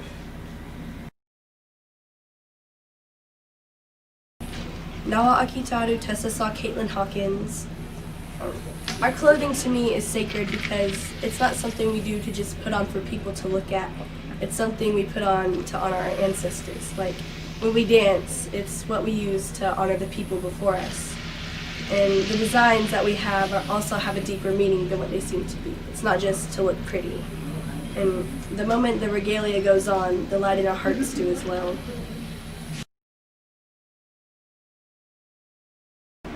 Noah Akitaru. What is sacred to us is our friends. It is fun to be able to dance together, care for each other, and have a relationship between us with our culture. So what is sacred is all my Jidadis.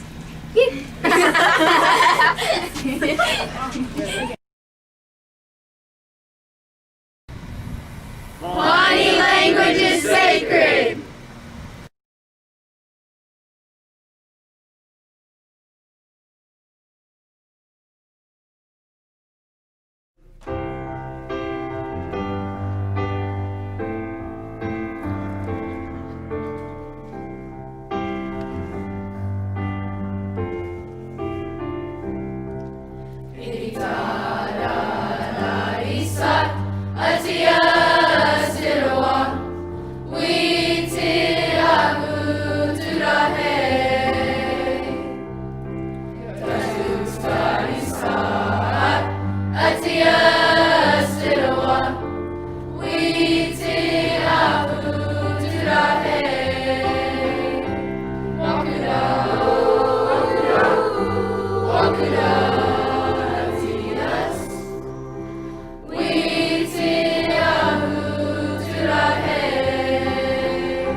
That's practice. Here we go. It's for real. Here we go.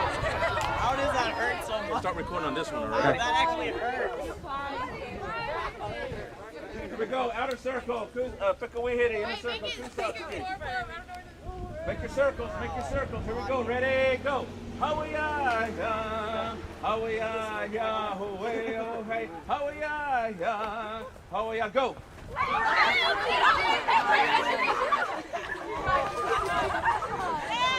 Hey, you live in Como on that one.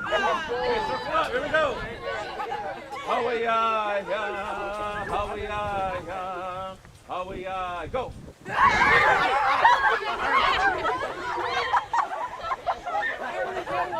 Yeah, those two right there. Asia and Lottie. Here we go. Keep going. Let's do. Hawaii-ya, Hawaii-ya, Hawaii-ya, go. Okay, Aaron and Caleb. Okay, circle up, circle up.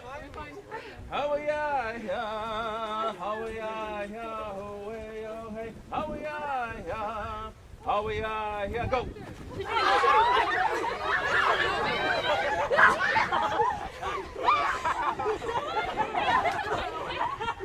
Oh, those two right there. You're supposed to hang on like a squirrel. You hang on like a squirrel. Go. Hawaii-ya, oh hey, Hawaii-ya, oh hey, Hawaii-ya, go.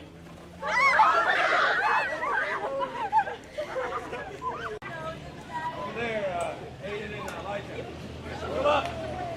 Hawaii-ya, oh hey, Hawaii-ya, oh hey, oh go. Right there, Ariana. Nope, they got you. Now, other way.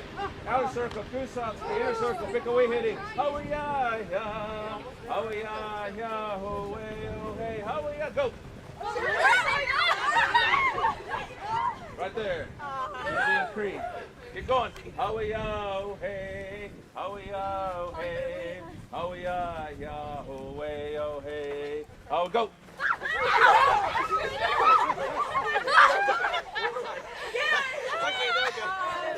There's a Chloe and a Henry. Barely. Hawaii-ya, oh hey, Hawaii-ya, oh hey, Hawaii-ya, go. Right there, Winnie and Melanie. Here we go. Hawaii-ya, oh hey, Hawaii-ya, oh hey, Hawaii, go. Okay, Beta and Sissy. Good job, Beta. Hawaii-ya, Hawaii-ya, oh, go. Right there. Oh. You guys hung in there for not knowing. Hawaii-ya, oh hey, Hawaii-ya, oh hey, Hawaii-ya, go. Oh, right there.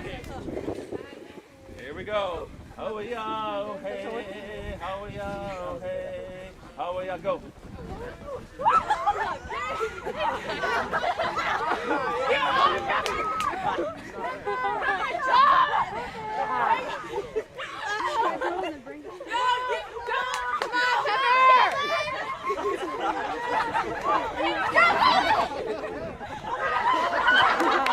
Okay, all out, all out,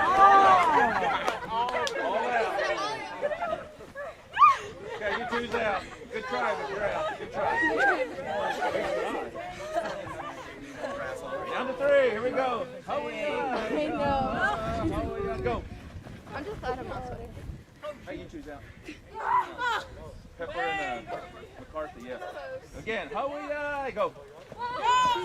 Hi, Hawaii-ya, oh, hey, Hawaii-ya, hey. Wait, hey.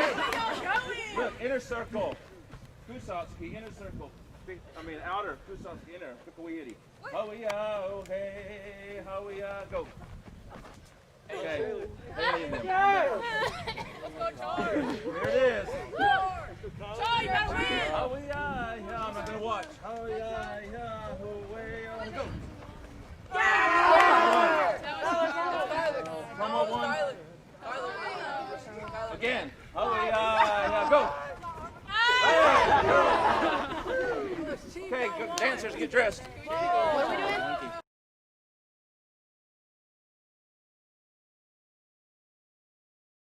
It is my honor and great privilege today to introduce our dancers that are taking part in our celebration. And we're honored to have each and every one of our dancers here with us as they come from different tribes, different families. So thank you, dancers. I'll start by introducing first Miss Indian Oklahoma. She's a member of the Muskogee and Dakota Nations, Miss Brianna Hill.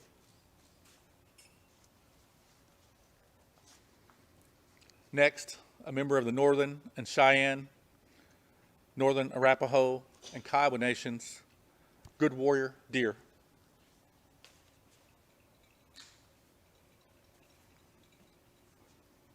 Next, a member of the Absentee Shawnee Tribe, Akiana Bates.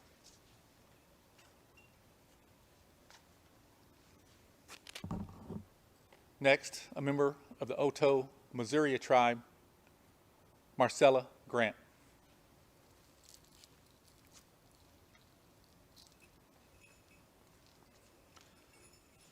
Honored to have here with us today a member of the Osage Nation, Jasmine Fitzsaxett.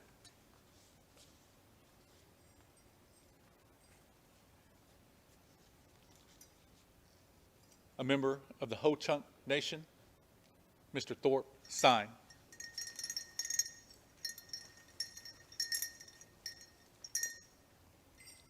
A member of the Kiowa, Navajo, and Pawnee tribes, Natani Topa.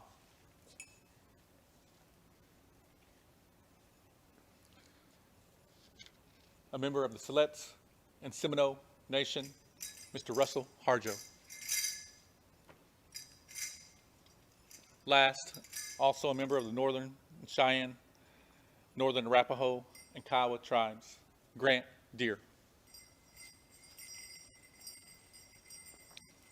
A big round of applause, if you will, please, for all of our dancers participating in our celebration today.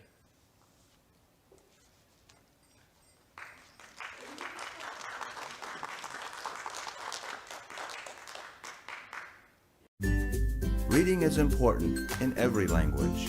Tigalia. Huda Kiriku. Kama.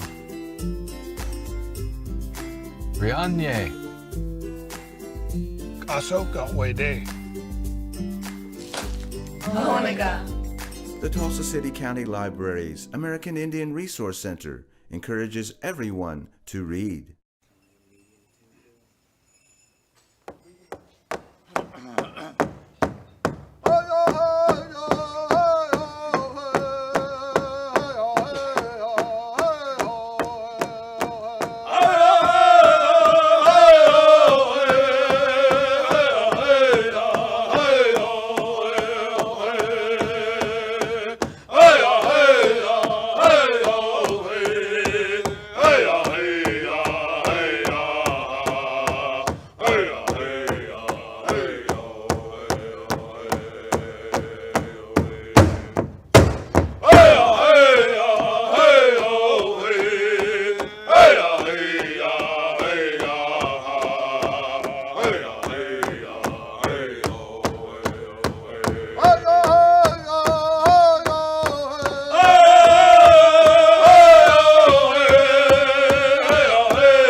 Halito Chumachukma, Sahuchipo Yet Shahoma Duggar. Hello, how are you? My name is Shahoma Duggar. I serve as Senior Miss Choctaw Nation for Choctaw Nation's District 11. Please join us virtually November 7th for the Native American Youth Summit. For more information, visit www.ihcrc.org/summit. Yakuki.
Osio Nigad, Galialik Nigad Gigi Luga, Anale Unagadi Hihi Dawadoam. Hello everyone, I am so happy to be here with you all today. My name is Madison Whitekiller and I'm the 2017-2018 Miss Cherokee Ambassador for the Cherokee Nation of Oklahoma.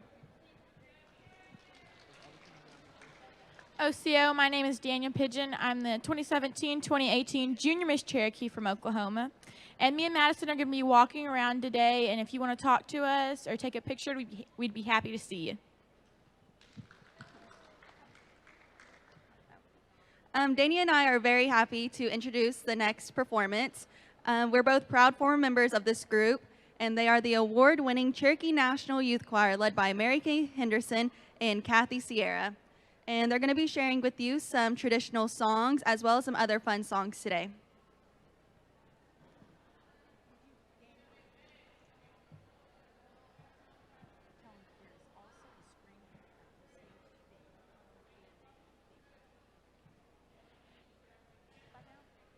And right now there's also a screening of the TV show OCO TV in the theater if y'all want to go see that. But don't leave right now.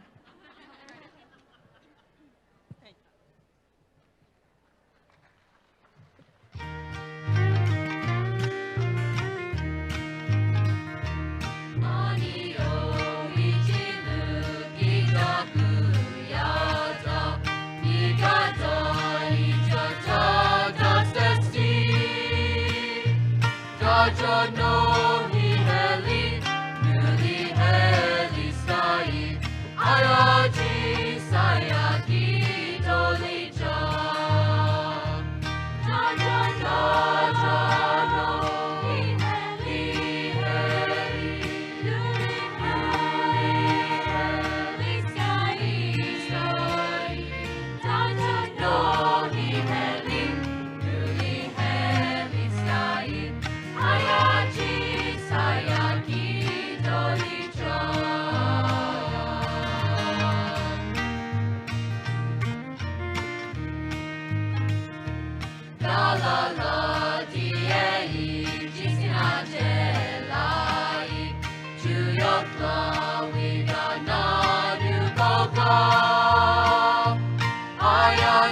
Igani hestikui squaduliha.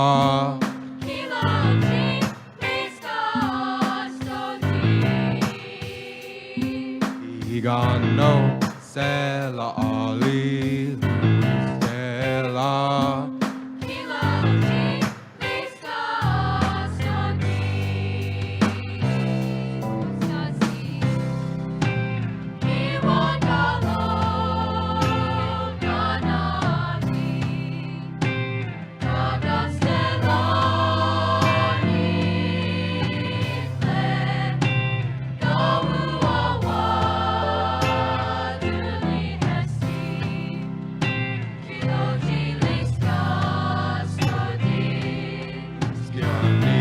Hestikul squaduliha.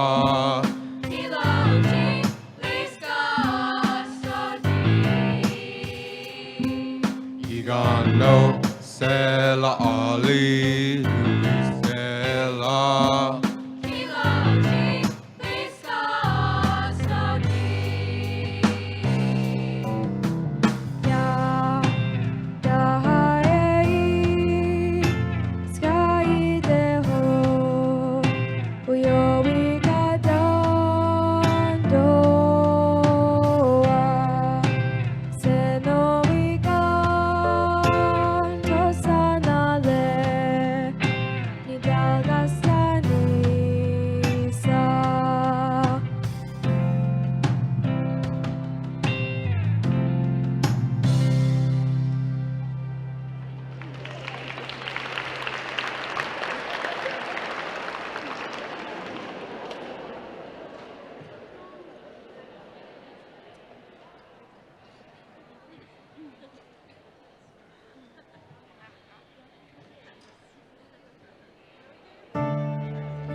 Jalagi,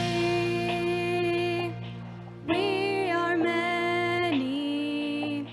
Jalagi, we are one. We are those who've gone before us. We are those who've yet to come.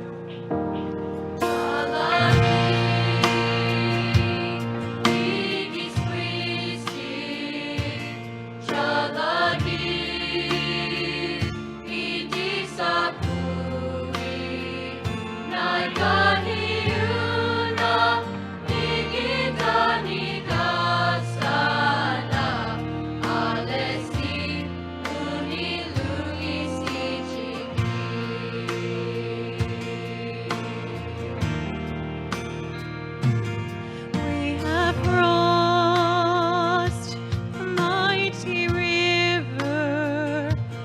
We have braved the bitter wind. We have survived the long, hard journey, stronger than we've ever been.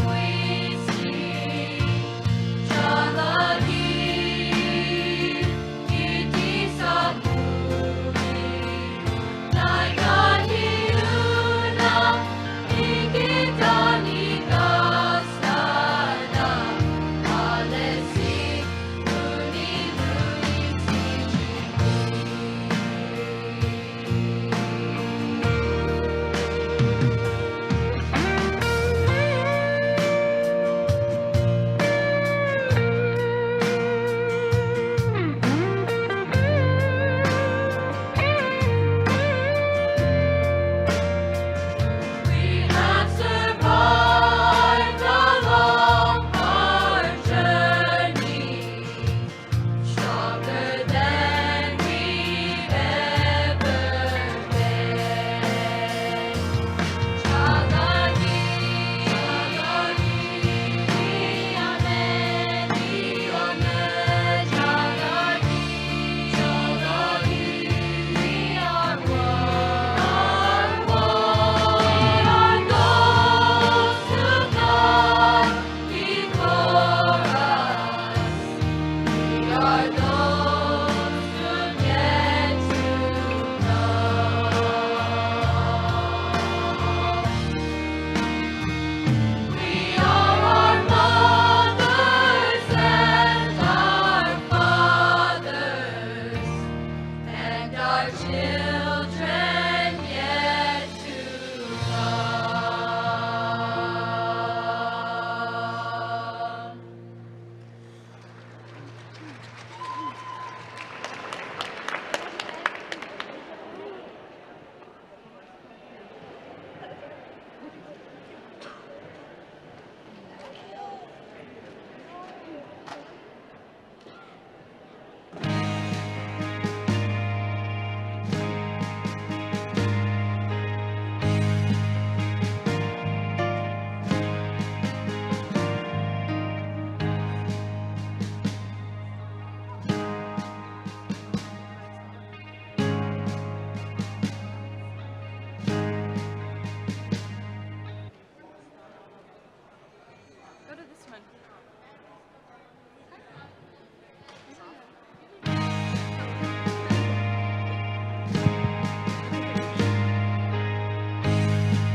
ja da da sta Hosta kano heta ajelu histiha Juski no jahli ni gaga di jahlia ji sai ji neche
So we have a special choir member this week. She turned 16 on Thursday, Madison. And then we wanted to invite anybody else, if it has been your birthday this week or it's coming up soon, if you want to come out, we may get the whole museum to sing you happy birthday. You want to come? Anybody's birthday this month? Anybody have a birthday in April? I see one. Will she come? You can come with her. Yeah? We have two from choir. We have a little one. Down. No. She's shy. But we'll still sing her happy birthday. So we have Madison and Garrett. So I'm going to teach you guys how to sing happy birthday. So if you'll just repeat after me, it's Holly Heligi. Holly Heligi. Nihi. Nihi. Holly Heligi. Holly Heligi. Nihi. Nihi. Holly Heligi.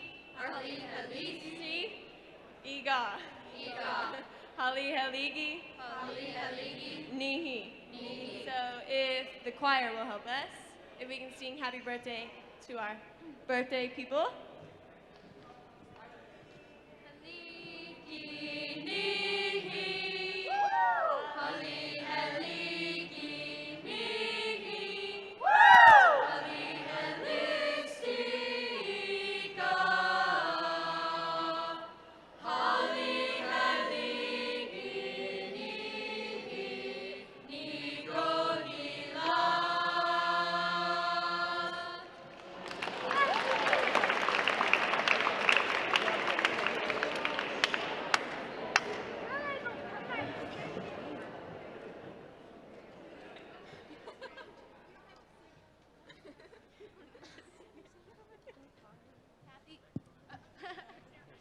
Kathy Sierra is our choir coordinator, and she's over there. And our language specialist.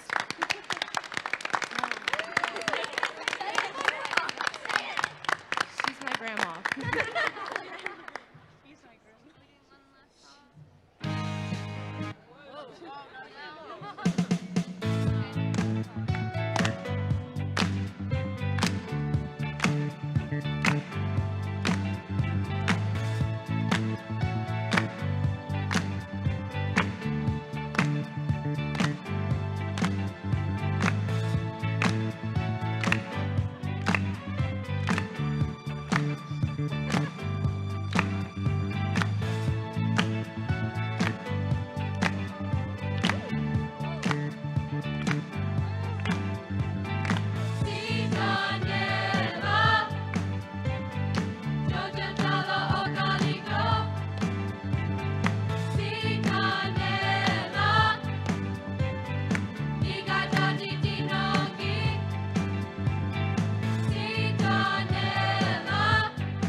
Jasmine Daughtery, and I'm from Tahlequah, Oklahoma. Sione God, my name is Caitlin Pinkerton, and I'm from Claremore, Oklahoma. Hello, my name is Skylar Glass, and I'm from Tahlequah, Oklahoma. Hello, my name is Madison Hanby, and I'm from Westville, Oklahoma. Hi, my name's Taylor Fishinghawk, and I'm from Barron, Oklahoma. Sione God, I am Courtney Ford, and I am from Tahlequah, Oklahoma. Sione God, Ajila Dawadoa. My name is Braylon Patterson, and I'm from Welling, Oklahoma. Hello, everybody. My name is Bradley Terrapin, and I'm from Muskogee, Oklahoma. Hello, everyone. My name is Garrett Abel, and I'm from Tahlequah, Oklahoma. Sionaga Uwaya Takwadoa. My name is River, and I'm from Claremore, Oklahoma. Osio, my name is Jacob Cummings. I'm from Westville, Oklahoma.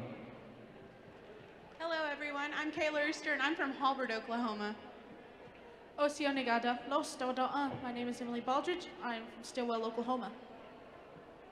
Hi, everyone. My name is Bindi Copeland, and I'm from Tahlequah, Oklahoma. Sione God, my name's Natalie Gibson, and I'm from Miami, Oklahoma. Sio, my name's Elena Harkreader, and I am from Halbert, Oklahoma. Sio, my name is Ella Mounts, and I'm from Stillwell, Oklahoma.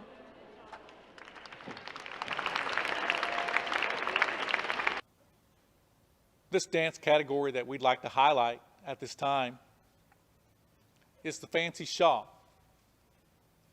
This is a northern style of dance, very beautiful, very athletic, and we appreciate this young lady for sharing her tradition and culture with us. This particular style of dance was brought to us here in Oklahoma from our northern friends and family members. So singers, whenever you're ready, an appropriate song for our young lady dancing Northern Fancy Shaw.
Our mission is to present our histories and our cultural lifeways from a contemporary viewpoint to a broader public.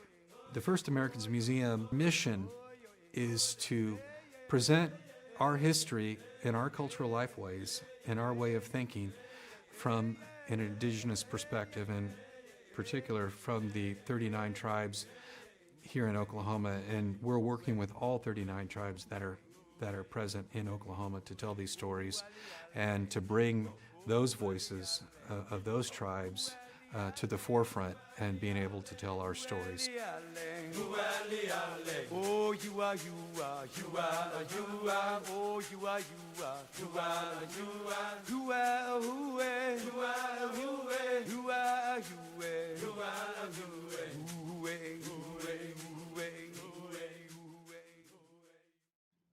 I am incredibly excited about what's going to happen for First Americans Museum.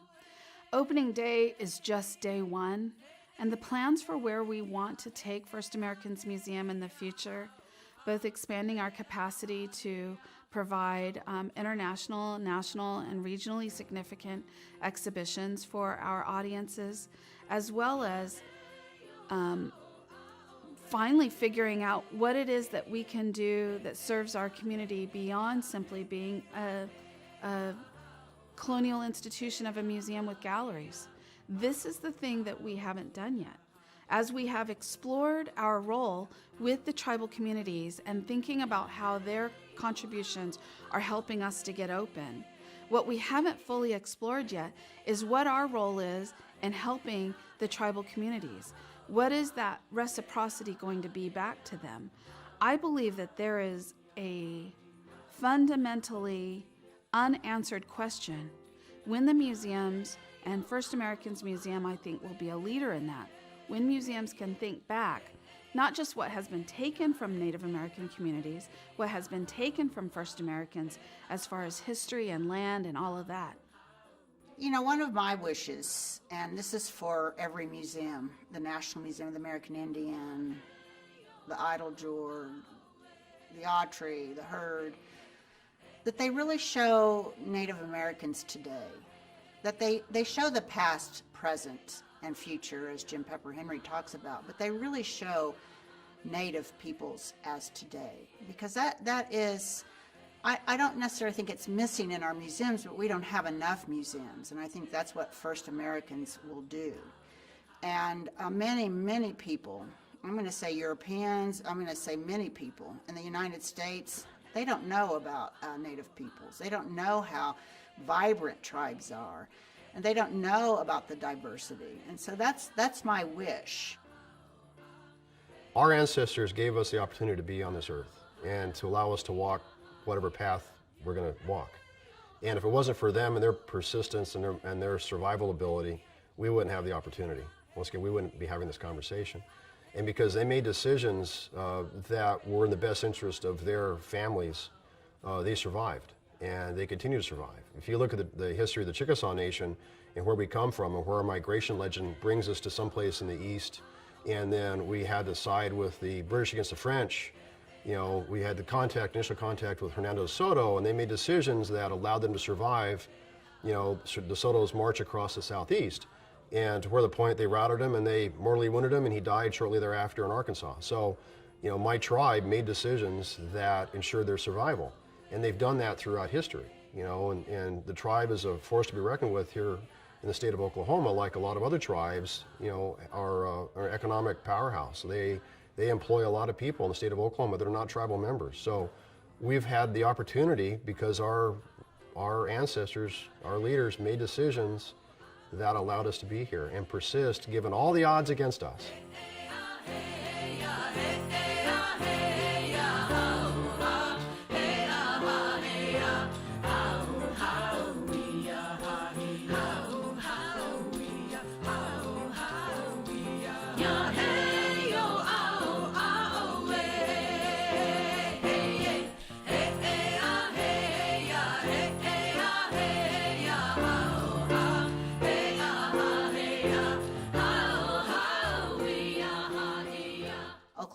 Contributed so much to the landscape, and they have very, you know, fine artists and artworks, etc. So that's really what I hope that they do, and that they will show the stories so that they don't repeat themselves. I mean, in today's climate, it's a little bit concerning that some of these stories can be repeated. I had children very young. I had grandchildren, my first granddaughter in my 30s, and I have great-grandchildren. So I watch them.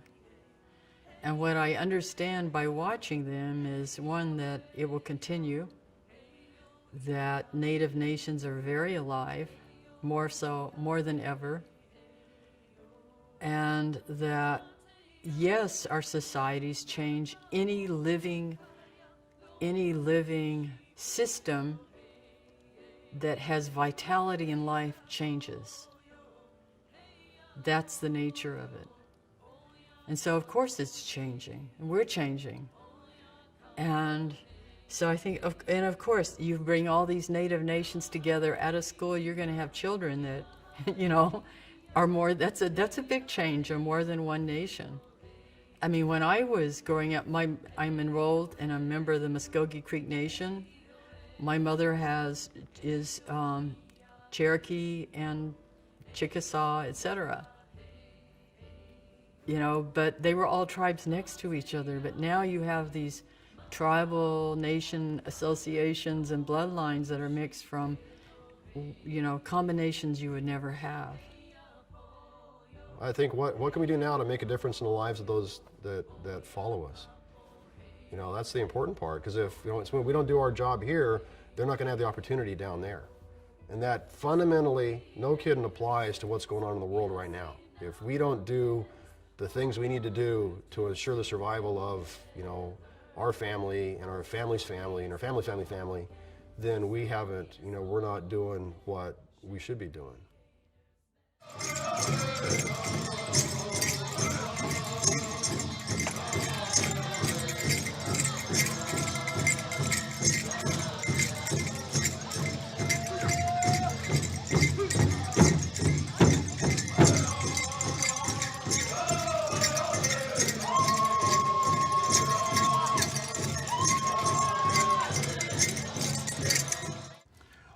I think the understanding of, you know, what does that mean? Let's break the term down, community. And for community in where we are today and where we live, we may refer to it as, today I'm in Tulsa. So we may refer to it as a Tulsa community. But inside the language, you know, your relationship to your grandparents is not the same as it is in our society today. We have for every one of your dad's brothers, those are also your fathers. For every one of your grandma's sisters, those are also your grandmothers. So you end up with this very large family that you have an obligation to, that expects you to live up to what they see as the community. So with all your father's, his father, so all your grandfather's brothers, those are all your grandfathers.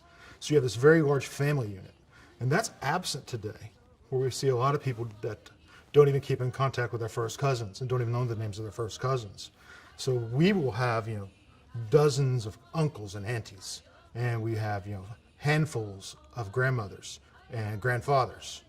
And that connection to that community is, we need to reinstill those bonds in our community to, I don't want to use the word decolonize, because it doesn't represent what I believe. I believe we should re-Shawneeize our communities, because I'm a Shawnee person. So I want the world to reflect my Shawnee values. We can't be forgotten. The items of beauty that our ancestors created and those being created today represent and symbolize and encapsulate the spirit that lives within those objects and the spirit that created them. It's beautiful to know that those entities of beauty, whether it is a pair of women's moccasins, an umbilical pouch, a painting, a bowl, all of those items of beauty, some of which and most can be found in the museums of this land, are looked at as having no life. But they are imbued with spirit, a living spirit, and represent the life force that each one of us carries, that has been transmitted to the objects that they created. And that past has been one of collection for our items and for us as human beings, being relegated to yesterday. That is a very sad view of life, and I think the majority of Americans need to confront their past, and it is museums of this time, the First American Museum, the National Museum of the American Indian, that are going to balance this picture and give honor to all of the ancestors that have ever walked on this earth, and all the objects, sacred objects, and the beauty that they created that populate and can be seen in museums that respect and honor them and view them as living objects full of spirit. With the coming of the nightfall, with the coming of the nightfall, cock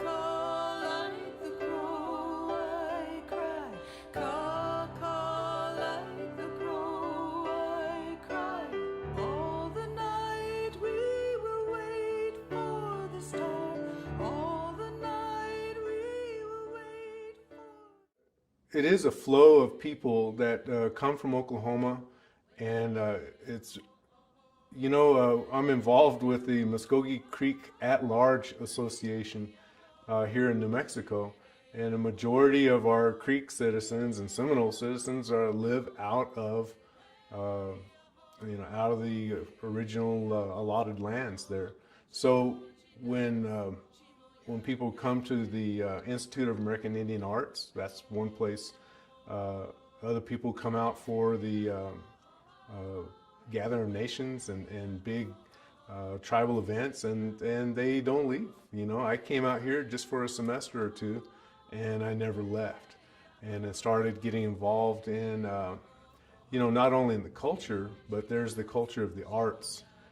And so the Southwest has such a rich and deep history in the creative arts. So I knew that I had a lot to draw from in my Oklahoma roots and my Creek and Seminole roots, and you know, being involved with the Southwest Association for Indian Arts, I received a grant to a fellowship to go study. So I went back, and I was also a National Museum of the American Indian Smithsonian Art Fellow, and I studied the collections that they held in Suitland, Maryland, and also in Manhattan, and at the Peabody Essex or near Boston. So studying these collections was very, it was hard, because realizing our people have been collected in that way was horrible. You know, there's just massive warehouses of our belongings, or of us, or our remembrances. So that became a new fire to me, to be a creative and having new things to show our resilience, to show our creativity, and that we're still connected and we still have things to say in all these different mediums. So my challenge as an Oklahoma person moving into the Southwest, and I see the art, the elite levels of art here, and I had something to draw from that was special and unique, and I am eager to bring these things back to Oklahoma, and it's special to be appreciated by your community. And I think First American Museum is a place for that. What I hope our indigenous community members will see when they come to our museum is that I hope that they see how much the ancestors helping us to make this museum, helping us and guiding us to make these decisions that were often made in a professional manner, but very prayerful manner.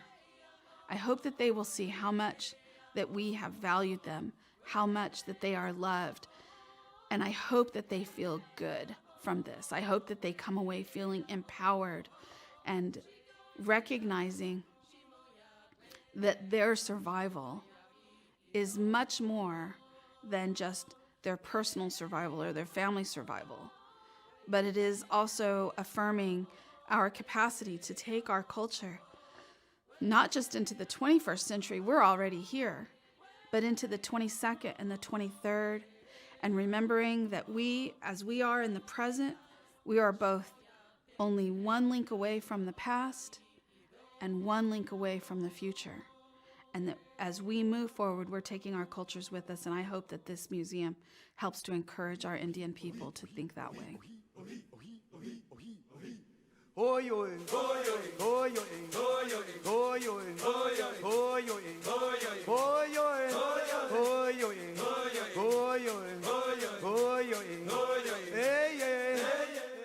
The special thing about the First Americans Museum is that, for one, we have an all-native curatorial team. Everybody in our curatorial team is a member of a tribe here in Oklahoma.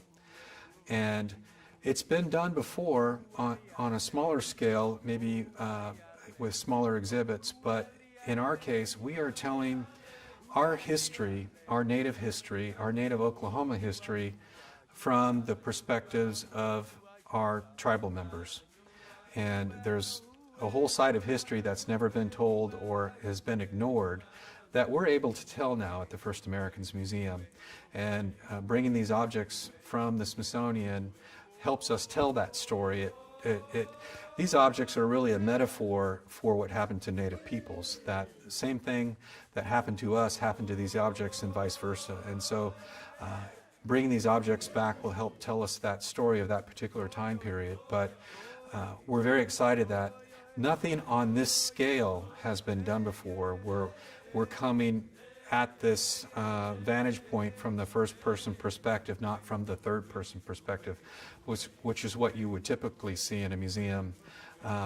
So we're telling our stories in our own voice, and in some cases we are surrogates for these objects and telling their stories with their voice through us. And so I think it'll be interesting to see what the reaction is to the general public when we open the exhibits and people read the narrative that we have there, and then even with some of the interviews that we're doing and hearing the voices of our Native peoples talk about these things. It's never been done on this scale before.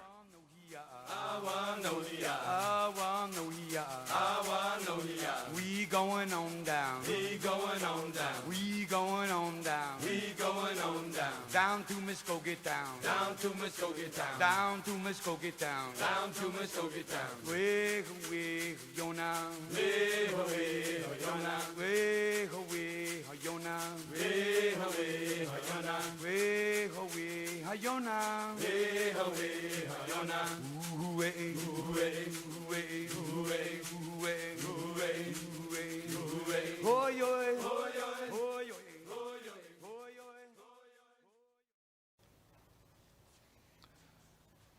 The next category we want to highlight is our Southern cloth, a staple here in Indian country in Oklahoma.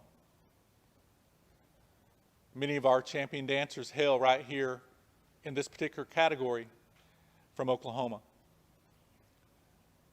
We're very honored to have this dance because this dance represents so many of our Indian people, and we uplift our dancers and our tribes with this style of dance. It's a beautiful, beautiful dance.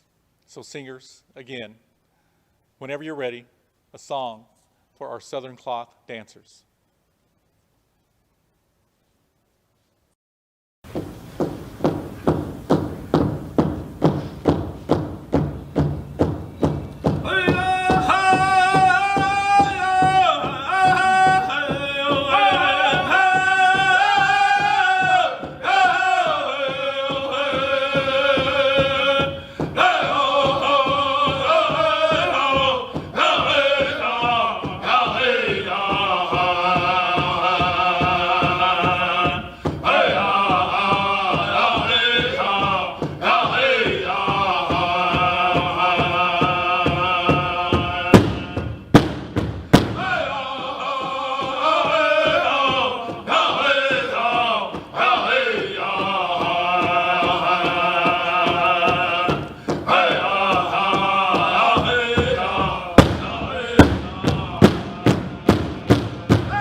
Cherokee bean bread is a staple food that would be part of almost every meal in a Cherokee home. It's made with two of the three sisters, the staples of Cherokee agriculture, which are corn and beans. This is a recipe for bread that would be used pre-contact. It's a truly traditional food.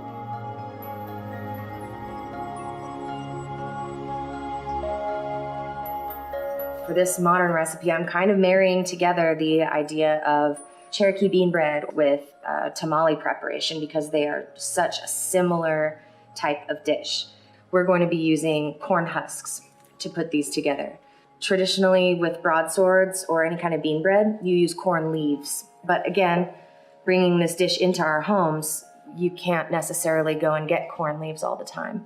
This is masa harina, and these are some brown beans that I've had simmering on the stove for a few hours. And some rendered fat, and this is going to add a little more flavor to the dough. You know, cooking is such a part of my life in every way. It's the way that you can communicate a feeling to people. It's a good thing to share with someone. Cooking traditional food specifically for me is a tie to my culture that feels more real than even dancing or singing. The way that I really feel connected to my culture is by making the food that my ancestors have made before me and sharing it with other people.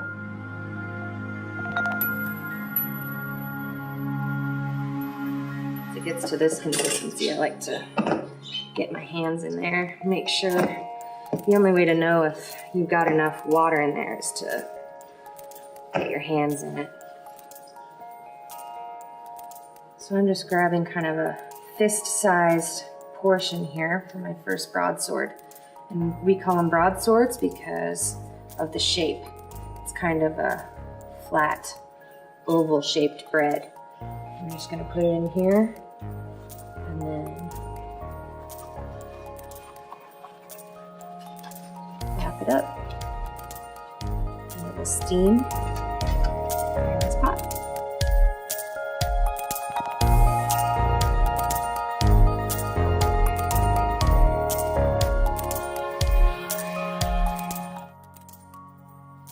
Okay, so that's all of our little bean breads, and set this to steam for the next 45 minutes.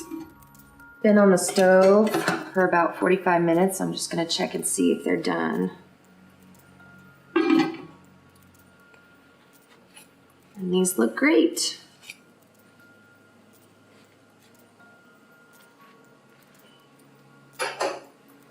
Just carefully get into one of these. And these look perfect. Cherokee bean bread or broadswords.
My father, Jerome Tiger, is world-renowned for what he did in Indian art. He invented a style of Indian art that was not done before, and he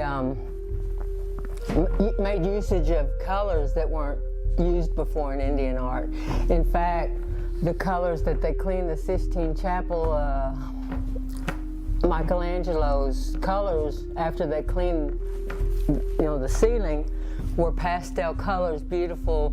They, for years nobody thought that was what they were. They were brownish tones, and when they cleaned it, it was beautiful, light pastels. Dad used that in Indian art, and he had a revolution in art because people were wanting to collect his work, and he was so young and so brilliant. Could do anything. He could sculpt, he could box. He was the best boxer. He was gorgeous, handsome, and had charisma, and everybody loved him. And he was a genius in art.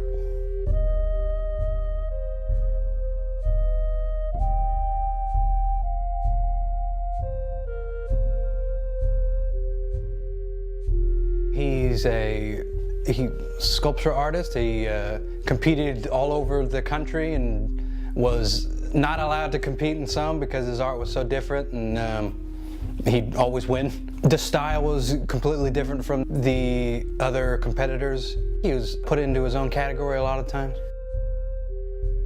He could paint pretty much anything, and it's extremely fast, and his art's just all over the place. So that's really inspiring too. I had a painting that I did that was based off of kind of his style too, a picture I did of Aiden. That's where we all came from. If my father wasn't, if things didn't, go down as they did with him being just naturally gifted, naturally driven to do artwork, the rest of us wouldn't be artists, of course. We've got it in our blood, and we got our art creativity and ability from him. He had photographic memory, so anything he wanted to portray, he could portray. No sweat, like no big deal at all. He drew with his left hand, he drew with his left foot, just for fun, because he's showing off, He was influential to many artists. I travel all over the country and been overseas, but here in North America, artists have told me that my dad was what made them become an artist. My dad's hand was he was just so fast. He said, it's just unbelievable. My mom said it was like a blur, it's moving so fast to create. My dad's work is in private collections around the nation and world. His only sculpture that was made into a bronze that did not get completed because he passed away in August of 1967. That sculpture, one and only, is out at the Five Tribes Museum in Muskogee. It's a stunning art to behold. My dad died when I was so young, and Uncle stepped in and kind of forced us to do art as we were growing up. We didn't have a choice, we had to do it. Uncle loves art. He collected other Native artists, and his collection of art, extensive. He loved art. My dad and mom had 3 children. I'm the oldest. I was born in '61. My brother's full name is Jerome Christopher Coleman Tiger, and he was named for my dad, Jerome, and then our grandfather, great-grandpa, Coleman Lewis. So, and Chris was for his name, and he was a fine artist and 22 years old when he passed away. He has his own style, as each one of us in the family do. He painted from the young male point of view, Native male, Creek Seminole, Cherokee, and he depicted the world as a young Creek Seminole Cherokee man would. He played football, he boxed, he was gorgeous, and everybody loved him. So his art, we're just thankful that we have so many of his pieces. I became an artist when I was 24 years old. I painted as a child and entered art shows and won a lot of awards and stuff. I was not pursuing art as a career or anything like that. I drank and behavior that wasn't gonna be good for the future. So At 24, I needed to make a change. I promised myself that I would do art every day for a year and see what would happen.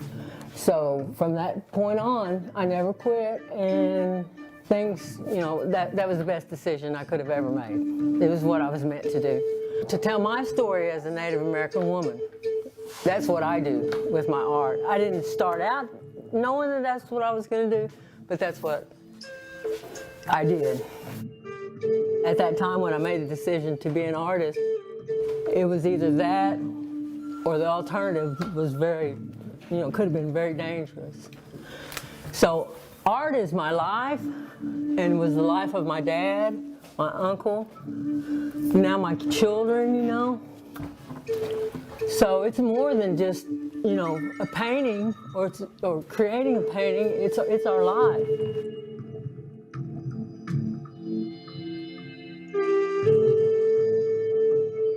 I got Parkinson's. I didn't know if I'd be able to paint, so I thought I might have to change my style, so I started trying to do brushwork that was more flowing and stand backish instead of being right on top of the artwork. I can't believe that I'm still able to paint, you know, detailed faces. I had 2 children, Christy and Leeson, and both of them are artists, and my grandson is amazingly already an artist. He's just 3, but he goes crazy with it. I don't even pick his colors or anything. Well, so far of the paintings he's done really good with the colors and some abstract, neat design that I like. I just hand him a big old set of colors and he just goes to town. And so far they've turned out really cool looking. That'd be cool if he was to continue painting too. He sold his first work at 2 years old, his first watercolor, for $100. My God. I think it's because his name is Aiden Jerome Tiger. But also, it's a good piece of work, too. And that's one of his. Look at this. The color is great. I mean, it's amazing. This little dude just picked up the brush and acted like he knew what was going on. I imagine that's how Daddy was, considering how great, you know, he got. So I'm gonna keep my eyes on that boy. My son got the gift that Dad had, but in sculpture. And so I know that he's got that ease of being able to create, because even when he doesn't have clay in his hands, when he was growing up, he would mold the air somehow. It seemed like to me. I'd watch him, you know, and he'd be moving his hands. I didn't start out as a sculpture artist. I was first a painter like them, but discovered I could do something else, so I stuck with that. I like to sculpt animals, and I like to do commissions.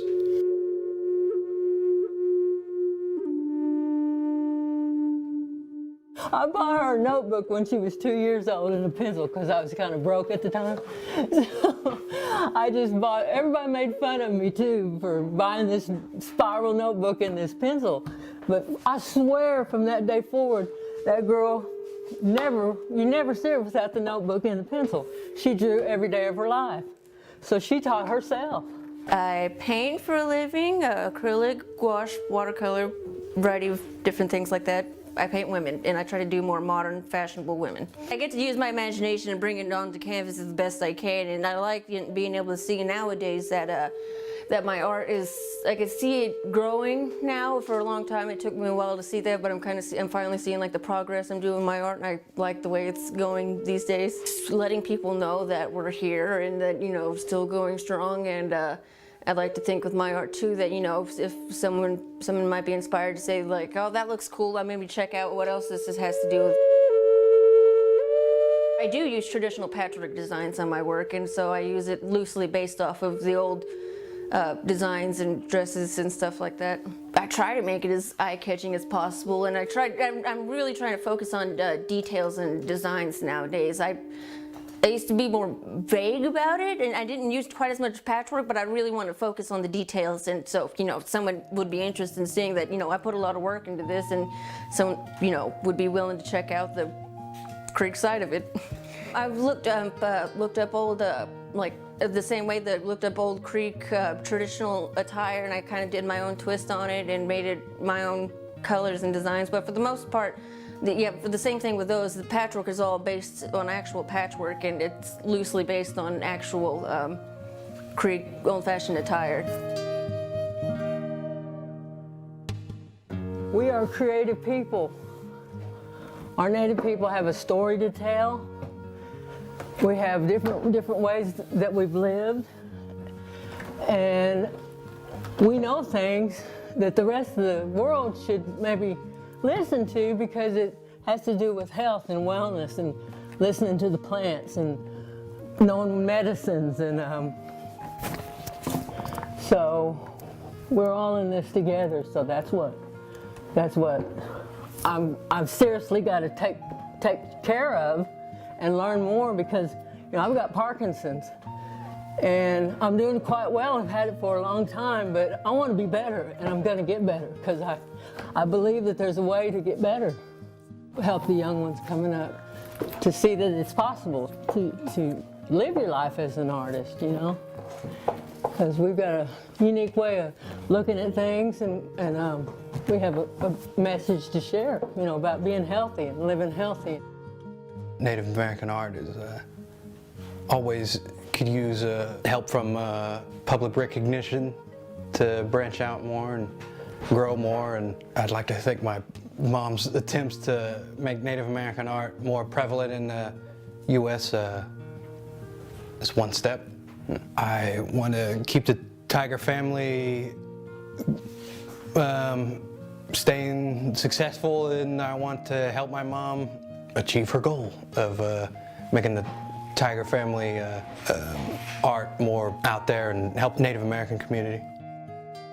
My life is looking really good, because I've got so many goals I want to see happen.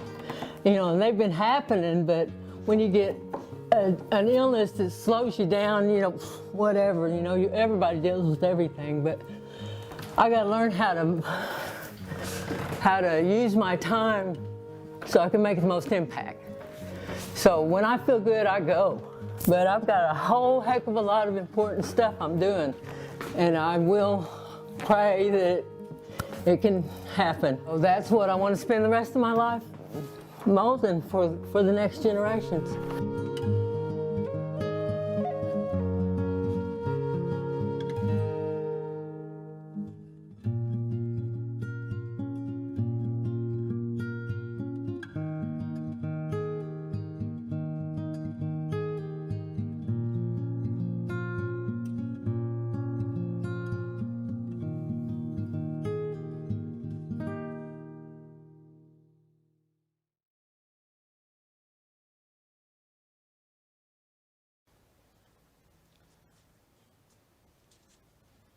The next category we want to highlight are our Northern traditional and grass dancers. Again, we say thank you to our Northern friends for bringing this style of dance here to Oklahoma. These two gentlemen are outstanding dancers, Northern traditional and grass. And you'll notice too a particular style of beat for this style of dance. They're telling a story as they dance. And our grass dancer also is emulating the Northern Plains grass as it sways in the wind. So singers, a good song for our Northern traditional and grass dancer.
I'm a bow and arrow maker, and I have been doing this ever since I was a small boy.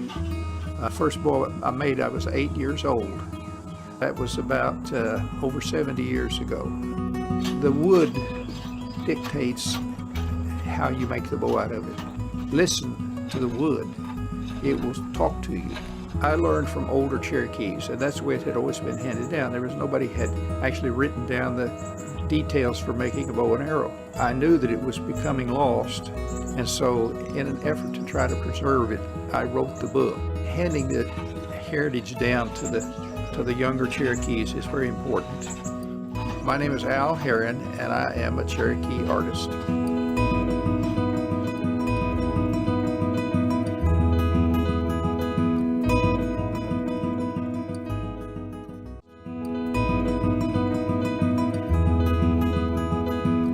I'm a contemporary ceramist. I've been doing it for 40 years. You know, for an artist, we tend to be able to create things in our minds. What I really believe is there's a spirit in the clay.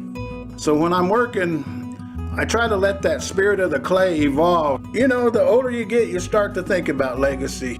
If I can just put my whole energy into making that thing as the best I can, and I'm happy, put my name on it, then I've done what I want. I want to still be respectful to my heritage, but I want for people that collect my work to know that they got something they can pass down to their kids. My name is Bill Glass Jr., and I'm a Cherokee artist.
Creek Nation Department of Health is now offering text alerts to all of its patients.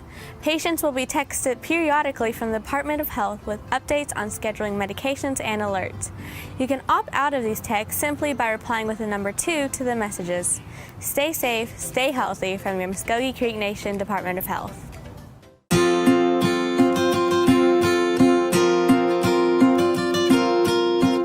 Last week, I received a call from a lady named Jan English that lives in South Carolina. She proceeded to explain to me that her brother had lived at Okemah Low Rent for 15 years and had moved to Tulsa where he got sick and he eventually passed away, but she wanted to give back to the Okemah Low Rent community and wanted to donate some masks that she had made herself. So she made the masks for all of our tenants here at Okemah Low Rent and mailed those to me, and I got them in the mail today.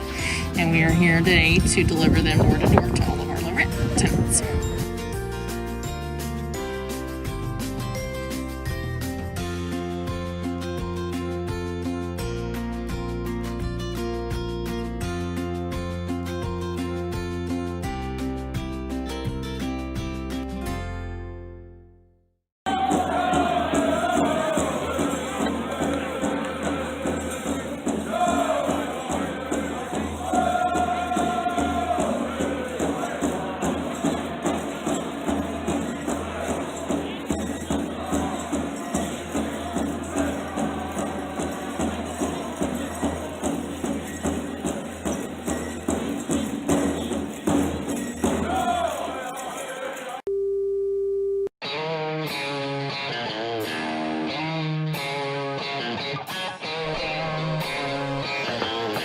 They don't look like Indians to me.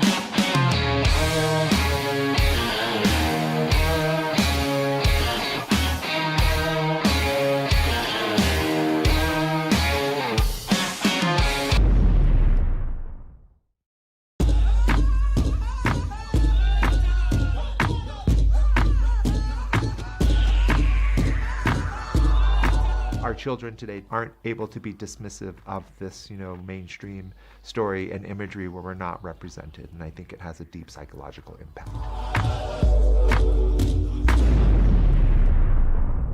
I think it has to be really challenged and disrupted, and that we have to really begin to realize Native characterization, in a far more dimensionalized sort of way. We need to see Native people as fully realized human beings.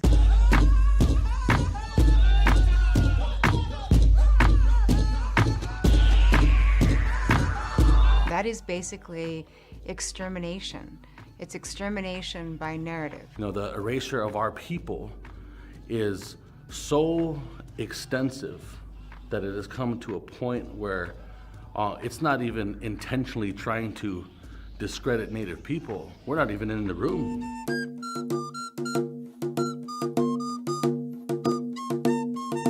The story that's told about the country has to include the Native version of the story, or it's not accurate. Illuminative was established to address all of these problems. And Illuminative is about shifting power, and it's about building a movement of many movements.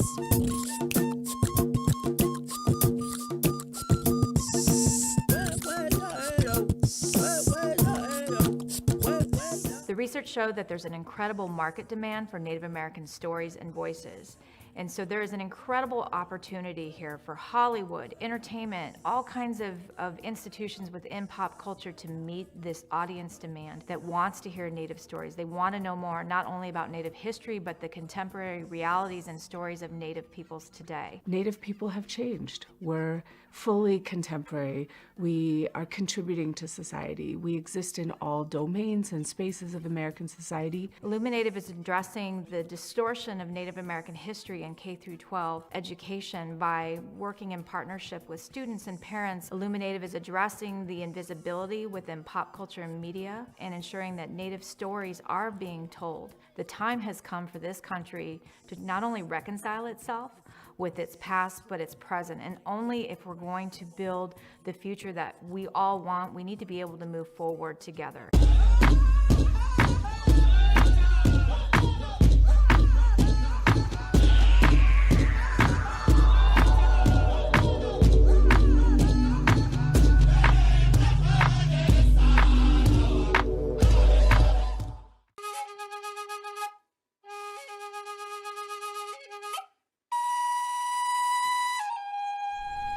Native American Day to me, it's a gesture. As a Native American, as an indigenous person of the area, with all my tribes being in Oklahoma, you know, I think it's a step forward to creating something that's important for the younger generation, not necessarily us because we already know where we come from, you know, but it's the younger generation that needs to kind of feel like they have the strength to continue and the correct knowledge to be able to hold themselves up when they need to, because as Native people, it's not easy, you know, and as seemingly the United States is heading, it's not easy to be a person of color, easy. So I think days that give us recognition as such is a step forward in the right direction to kind of create something that can be beneficial, I think, for the health, mental, physically, and all aspects of it, and including art, artistically as well. What I'll be doing will be similar to what I did last year for the event, which will be helping facilitate a live mural project that'll be working with all the students that'll be coming in for the celebration. And really I'll just be there to help facilitate their needs and their desires, to help them create their own message and their own unique creative process, but help them kind of explore that, and also the use and methods of the painting with acrylic paints, with the brush, and also with spray paint. Ladies and gentlemen, Indigenous Peoples Day is the celebration of a bright future, and we're doing it right here in Tulsa, Oklahoma.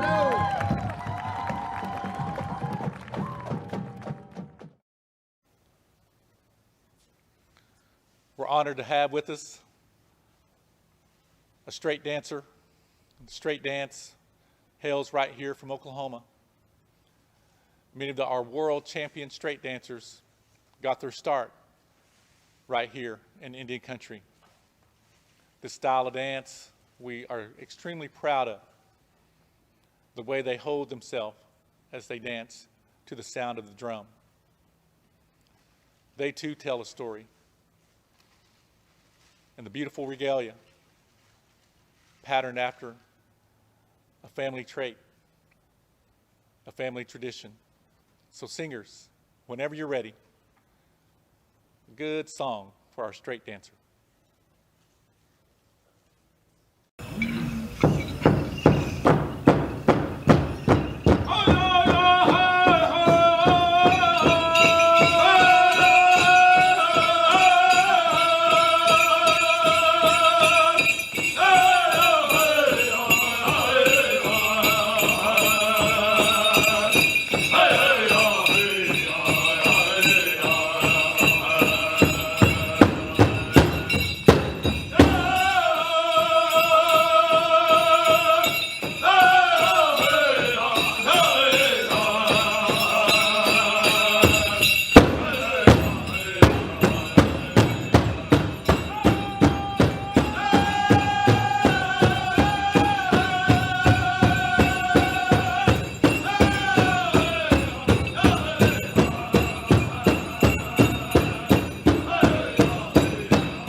During these unprecedented times, we have stood with Black Lives Matter, watched power resurge within our communities, all while battling COVID-19, which continues to have a disproportionate effect on Indian country.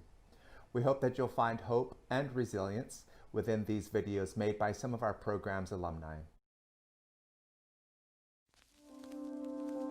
O afu keia, o kapa ia ko u aina hanau he aina a koa koa. Mai ke kinohi mai, he aina ho'okipa a he opuali na mea ho'okipa. Mamua o ka mai kolona, nui nā kānaka e pai mai nei. He umi miliona a ohia e malihini I hiki mai I ke la me ke ia mawhihiki I ke ia mokupuni ho'okahi wale no. A, I ke kahi la, oki.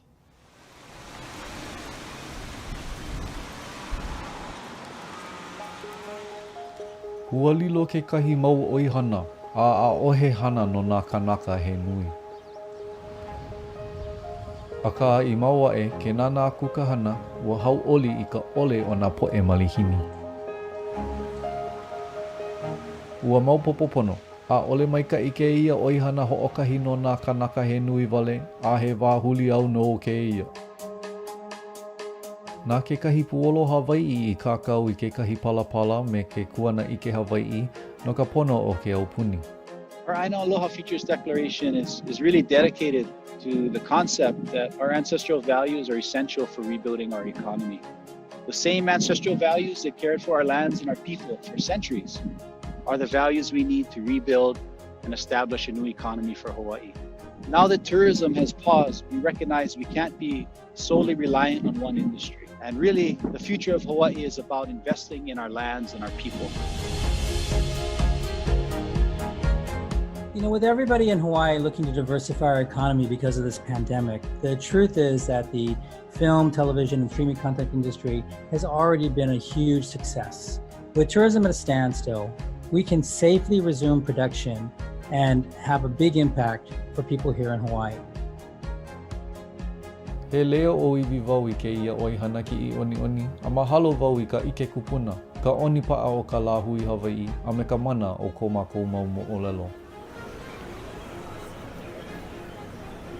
Ma kaukau paha ka lehulehu e a o mai nā po'e o iwi mai, ano laila e ho'ike mākou I a lākou.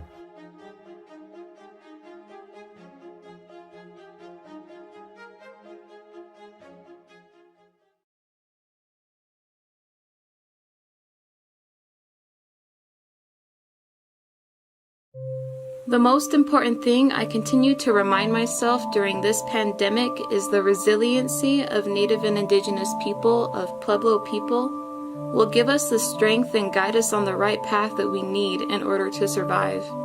We're all part of this greater story that needs to be told, and it's up to us to tell that story from our perspective. Hello, my name is Shireen Gonzalez, and I'm from San Ildefonso Pueblo, and I currently live in Santa Fe, New Mexico, where I attend Institute of American Indian Arts. For myself, it was important to recognize the depression that I was facing and feeling, and what I chose to do was a stop motion that really encompassed all of my emotions of COVID-19 and how it changed my world in an instant. And I think it's relatable because everybody's world changed in an instant. When my Pueblo, San Ildefonso, closed its borders to non-residents, I know Sanai was able to pull through and provide food donations that were distributed to tribal members, but we also got together and celebrated our 2020 graduates.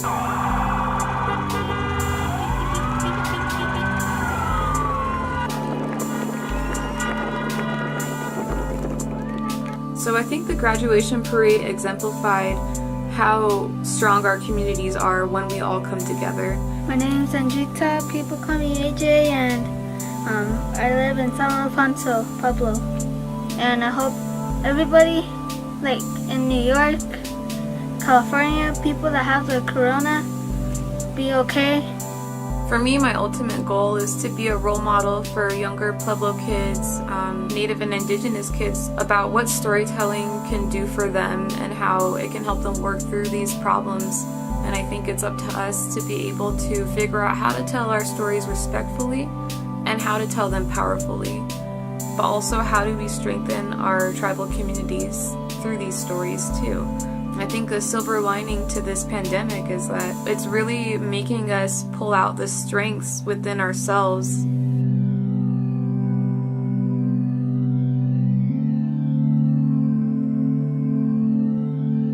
Stay healthy, maintain social distancing, and keep telling stories.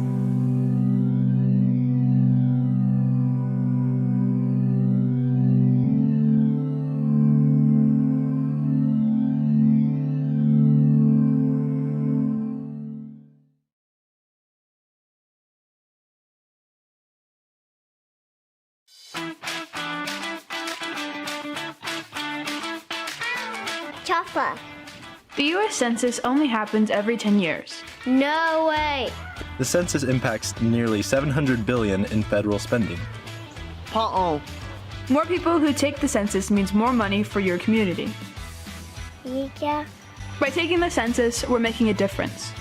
For our tribal nations, our states, and our communities. Sloppy. Accurate counts in the census means more services. Mosa. Accurate counts in the census means more for education. Ponsen. Accurate counts in the census means more for infrastructure. Dedabre. The information you share in the 2020 census is protected by law. Gotcha. By taking the 2020 census, we are able to reclaim our tribal voices. We are statistically significant.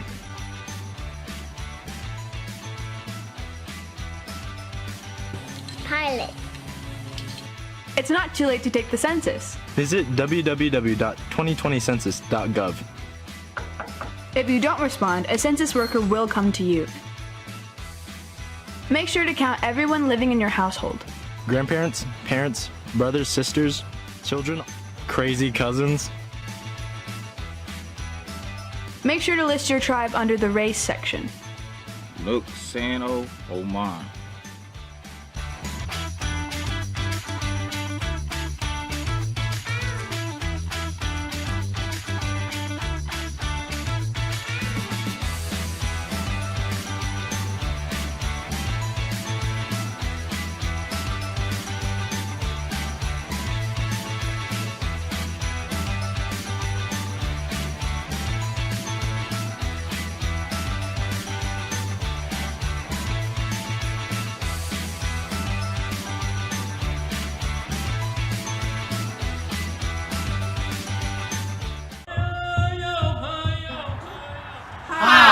We're the Tulsa Indian Club.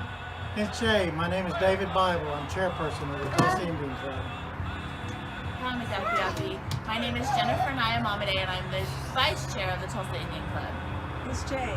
My name is Charlene Lowe, and I am the treasurer for the Tulsa Indian Club. It's Jay Songo. I am Brittany Hill, and I am the secretary for the Tulsa Indian Club.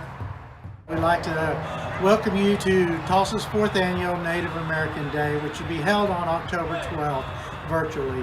Thank you to all those that are watching this video and to those who participated this year. Big thanks to the Greater Tulsa Indian Affairs Commission for putting this on this year. Kokwai. What started as a small backyard gathering in the late 1940s has grown to become what is now known as the Tulsa Indian Club. Tulsa Indian Club was officially established in the 1950s with a mission to bring individuals together who yearn to maintain their traditional ways and values from their ancestral lands in an urban setting. In keeping with this year's theme, Protect the Sacred, we would like to remind everyone to do their part. In these uncertain times, this year it's more important than ever. Our people, our elders, our children, and our language are sacred. We are asking that you do your part by washing your hands, wearing a mask, and continuing to social distance.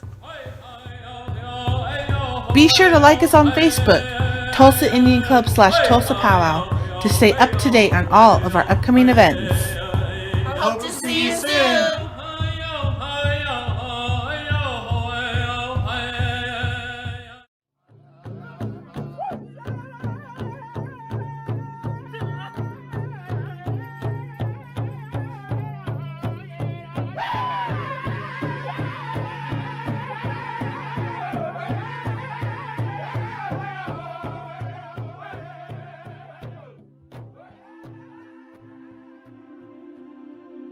You talk about sovereignty or Native people. Our land is our sovereignty, and that in turn is our identity. It has always been the utmost important to protect and preserve the land.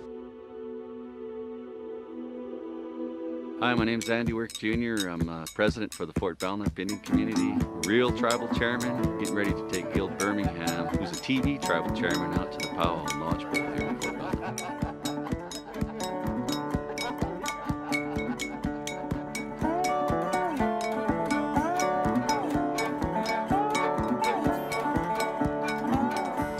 like you and I, we're friends, right? We're buddies now, we're bros. Chairman to chairman. Chairman to chairman, that's exactly it. The chairman, the president of your tribal council, which I understand is up for re-election sometime soon, and I might be interested in running against you there, Andrew. So if there's some tips you can give me how you got to your position. And we're a large land-based tribe. You know, our reservation's almost 700,000 acres. You know, for us, even though, you know, we're not a rich tribe, we're rich in our land.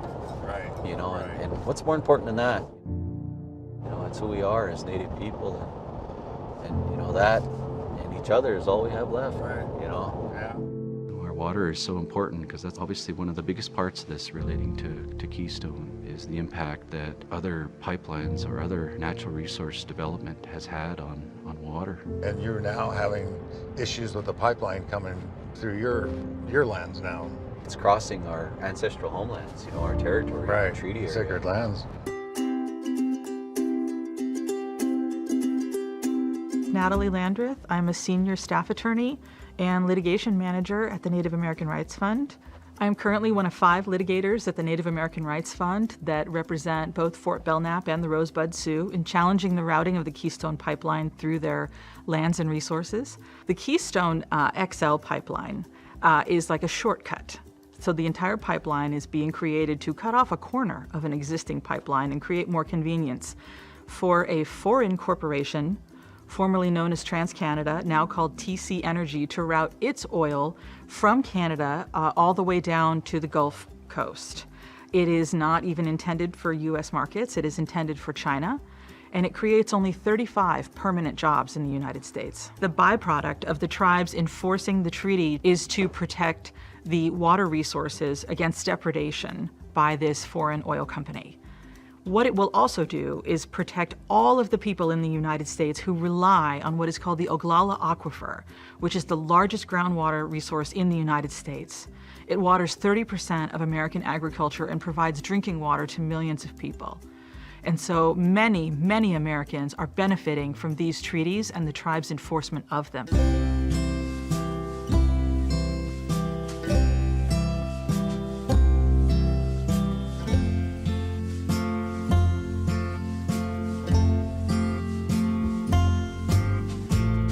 It has a lot of history, so how does the res mitigate, you know, these influences of pipelines coming in and possibly affecting the landscape to the degree that it is?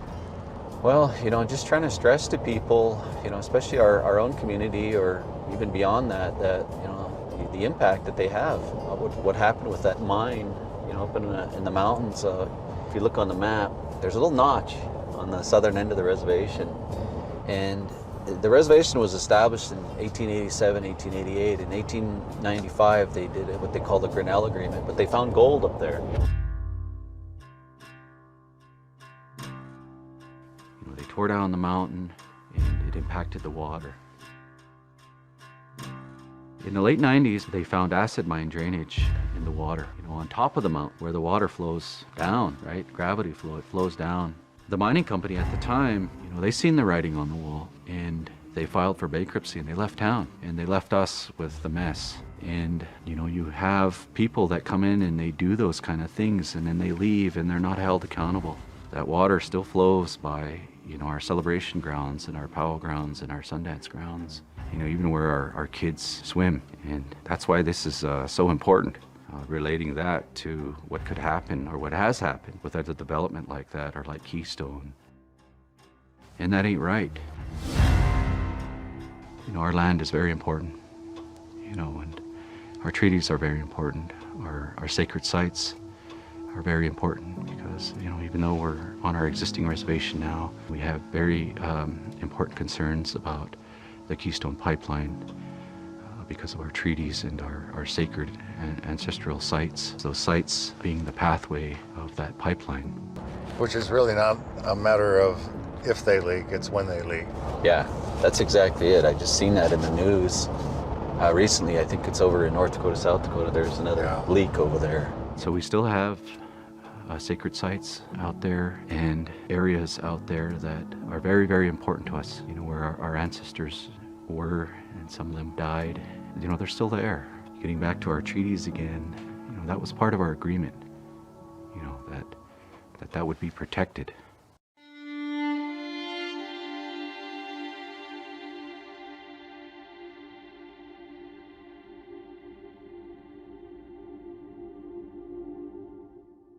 We have these cultural resources that are in the path of these potential pipelines. Michael Blackwolf, I'm the Tribal Historic Preservation Officer for the Fort Belknap Indian community. How would you like it if I went to Washington, D.C. and wanted to put a big mall right in the middle of Arlington Cemetery? And I had complete control of Arlington Cemetery, and yet I'd reach out to everybody around that area and I ask them for their input in how they want me to protect Arlington Cemetery. People are going to come to me and they're going to say, my grandfather's buried there, my father's buried there. And then I'm going to turn around and say, well, thank you for your input, and I'm really appreciate your concern and your issues, but you know what, I'm going to go ahead and build my mall anyway. But don't worry about your grandfather or your ancestors or your aunts or your uncles, whoever's buried there. I'm going to dig them all up, and I'm going to take them back to Montana. I'm going to put them in boxes, and I'm going to put them in a closet in the back in a vault. They'll be safe there. I would like to see sometime in the future that we can all come to some kind of a mutual respect and understanding for each other's cultures, for each other's histories and stories.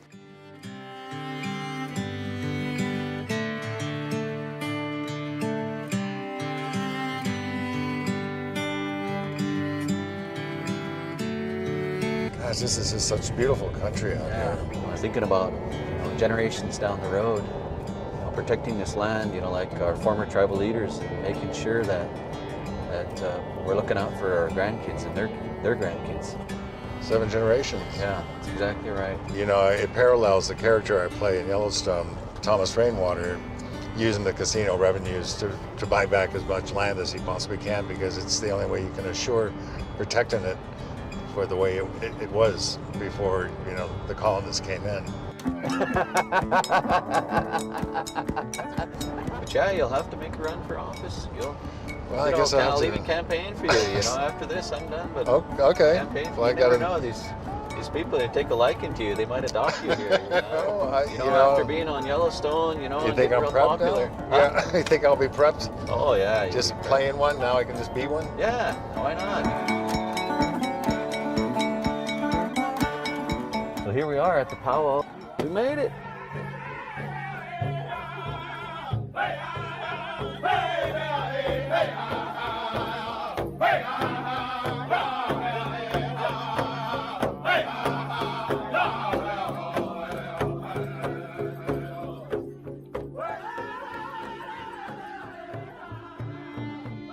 All this work that we do, it ends up right here with the people. That's why we fight. We stand up for what's right, for the people that came before us, for our land, our water, our everything. Our people, and our land, and each other. It's all we have left. And so we're going to keep at it. I appreciate you coming here. I'll support you in any way we can. Thank you, brother. Thank you.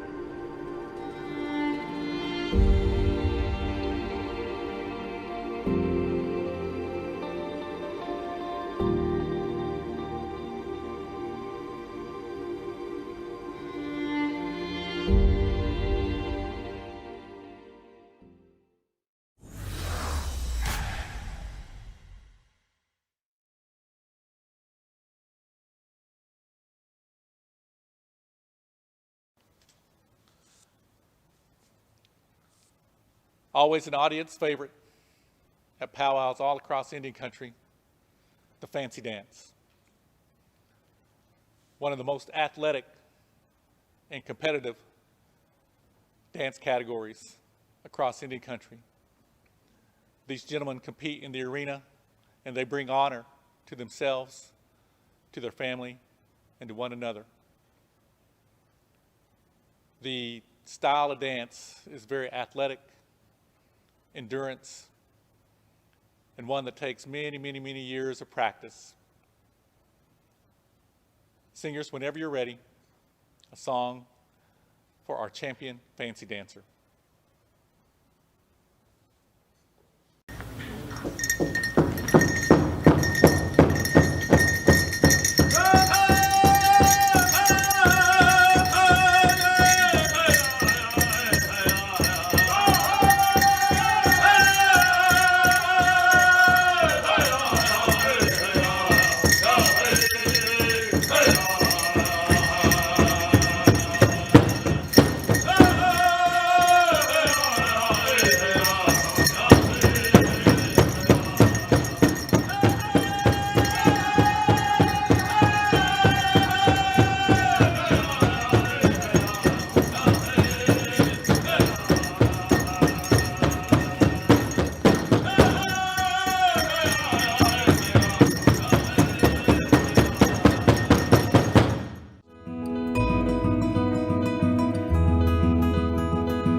I'm a wood and stone sculptor, and I've been doing it for 40 years almost. When you work with wood and stone, you have to approach each one with its own characteristics. But I do follow the natural lines in the material. I like to just let the wood or stone speak for itself.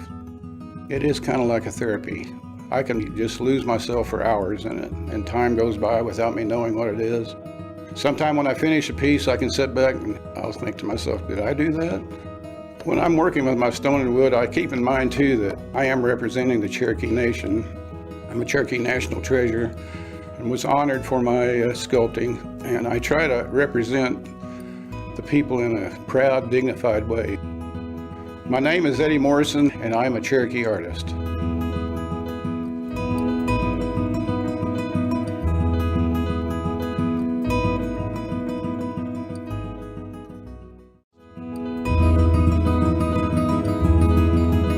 I'm a Cherokee silversmith, and I work predominantly in silver coins. I learned smithing from my father, who's a bronze sculptor, and I was casting pewter when I was in 4th grade. It's just satisfying to see it come together, you know? When you heat that up and it flows and it's gone to the right spot, it's really gratifying.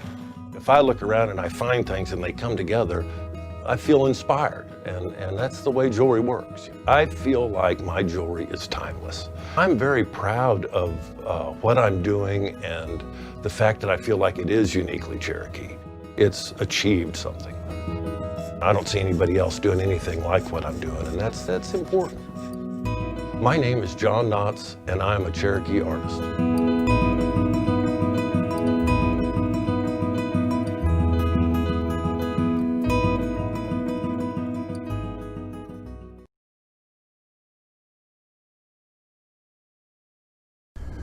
Nombe anguta te, uga hete, ewaki gombaji donja, akija hete di ani etameke, listi dakija hete di dani etaneke, wamichta alaike, ewaki gontaite, wakonda ka inowite nawaha, nashigabriha. These are the words that were spoken by Chief Standing Bear. He said, even though the color of my skin is not the same as yours, if I pierce my hands, I'll feel pain, and the blood that flows from my body will be the same as yours. The God that made us is the same God. I am a man. The reason why Standing Bear made that statement was he wanted to let the court and the judge to know that he was a man like everyone else, and that the issue at hand was whether an Indian was entitled to the benefits under the Constitution of the United States of America. In this court proceeding, Chief Standing Bear convinced the judge and convinced the court that an Indian was a person. That since that day, we have been able to claim all the benefits of the Constitution of the United States. Before then, that was not the case. No Indian on this continent, no person indigenous person on this continent had any rights. But under the 14th Amendment today, we have that right to do as others. So it is our hope that you will get out and vote. That is one of the privileges that you earn as a citizen of this country. Get out and vote. Make your vote count in this upcoming election.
Powwow experiences are like no other. You hear that drum calling everybody in, and you're coming to the arena and you're coming into the circle, and it's very emotional and very spiritual experience. I have to tell you that I think probably it's a generational thing, but I think it is not unique. And what I want to do, and why I think it's so extremely important that we all participate in Native American Day, is that we do get to share all of this culture and share our stories and tell the things, you know, that are now. I'm one of the remaining few that know some of these things. I'm definitely the remaining few that experienced it.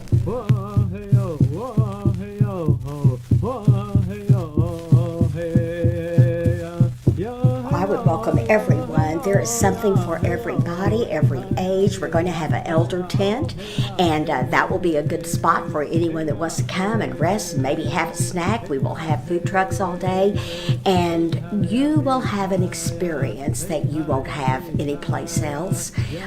We're right here in Indian country, and this is where it's been happening ever since statehood, ever since Indian Territory. This is the seat of all of these remarkable things, the coming together of all these federally recognized tribes right here in downtown Tulsa at Guthrie Green. I mean, how accessible is that? And if you think of it, what an opportunity to just, engage yourself, learn something, become a part of something that's really historical.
Hey, Erica. It's Mom. Just calling to check on you. I hope your classes are going good. It's been raining like crazy here, but I imagine it's still pretty cold up in Canada. Bill's last day at the casino was on Thursday. Call me back. Love you. Haven't heard from you in a while. Just wanted to let you know I'm watching all the stuff about the virus. It is not looking good. I need you to call me and keep touch so that I don't worry all the time.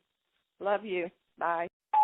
It's your mom again. I need you to call me as soon as you can. I'm thinking it's time for you to get back across the border into the U.S. before they shut them down.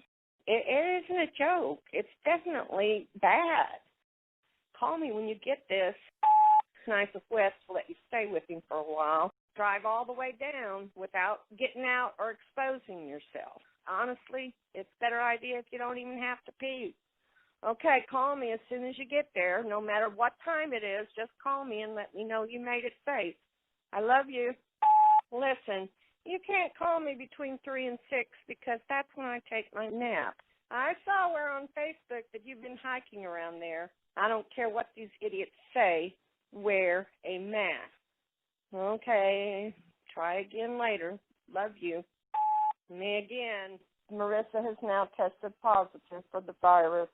Donna's tested negative, but she has to go back Friday and get tested again. Kind of yucky. Keep them in your prayers. Love you. I missed your call again. I've been watching the news with all these protests. Call me back again. Looking forward to talking to you. Bye. Erica, I'm thinking that you're not wanting to talk to me. I keep trying to call you. I know you have bad coverage, but you've got to keep in touch. I need to know that you are safe and physically and emotionally well. Call me tonight. I love you.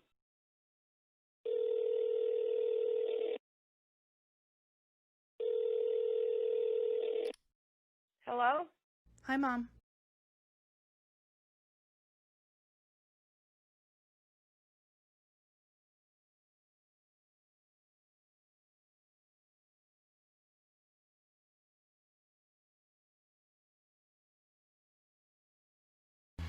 Good morning, Indian Country. My name is Christopher Natani Sigelski, and I'm a member of the Navajo Nation. I'm originally from Flagstaff, Arizona, but I've been writing out this COVID experience out here in LA. As we know, these times have been very isolating, and for me, this is a time where I can become really depressed, and a lot of my fears and anxieties can really build.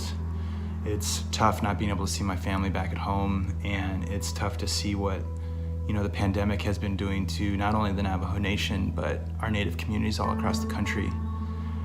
In these times, I really look for sources of inspiration, and a huge source of inspiration for me these past few years has been the organization Wings of America. Lucky for me, my cousin is an executive director of Wings of America, and I was able to catch up with him the other day, and he gave me a great piece of advice. Even with dozens of mutual aid efforts working around the clock to provide for our elders and most vulnerable community members, it's still terrifying to think of the long-term effects this pandemic will have on our communities. So now, more than ever, for your spiritual, mental, and physical health, it's important to get out and move, to take care of yourself for those who need us for a long time, but also to help take care of the land, to take inventory of the blessings that we've been given, and make sure that they stay there for generations to come. Normally, Wings would have teams of high school and college-age mentors from across Indian country out there teaching the younger generation about proper warm-up and cool-down technique for running in any sports, about Native American running history, about nutrition and diet. This virus has made gathering those groups impossible and too dangerous. So we're trying to transmit as much of that information and knowledge as we can digitally through videos. Dustin and Wings of America were able to remind me that we can still use running not only to stay connected to our communities, but to also stay connected to our ancestors in the land. I know their message has definitely inspired me to stay more active and to go out there on my own and run. I hope it's able to do the same for you. Hey Indian country. Hey Indian country. Hey Indian country. Don't let this virus keep us down. Move with the strength of our ancestors. Pass on the message of resilience. Take flight. Take flight. Take flight. Take flight. Take flight.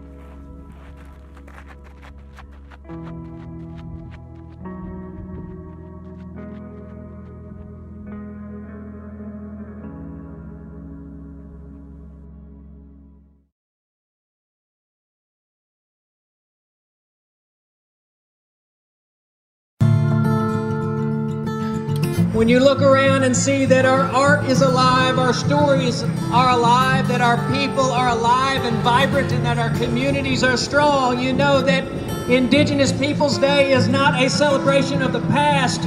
Ladies and gentlemen, Indigenous Peoples Day is the celebration of a bright future, and we're doing it right here in Tulsa, Oklahoma. What-o!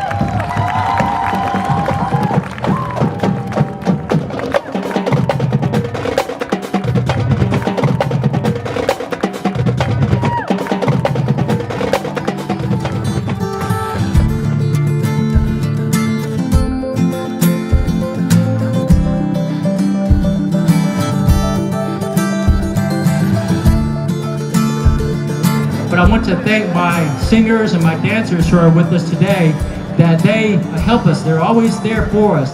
That tradition and that culture is alive, and it's practiced today.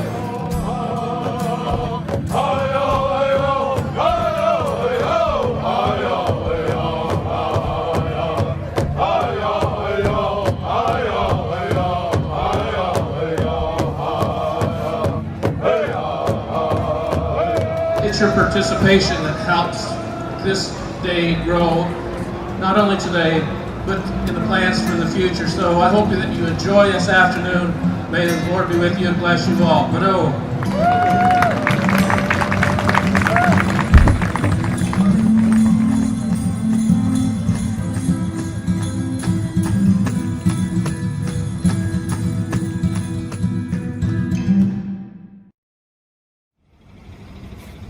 There goes the first truck.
My name is Brian on the Hill, and I am the creative manager for the Muskogee Creek Nation Tourism and Recreation Department.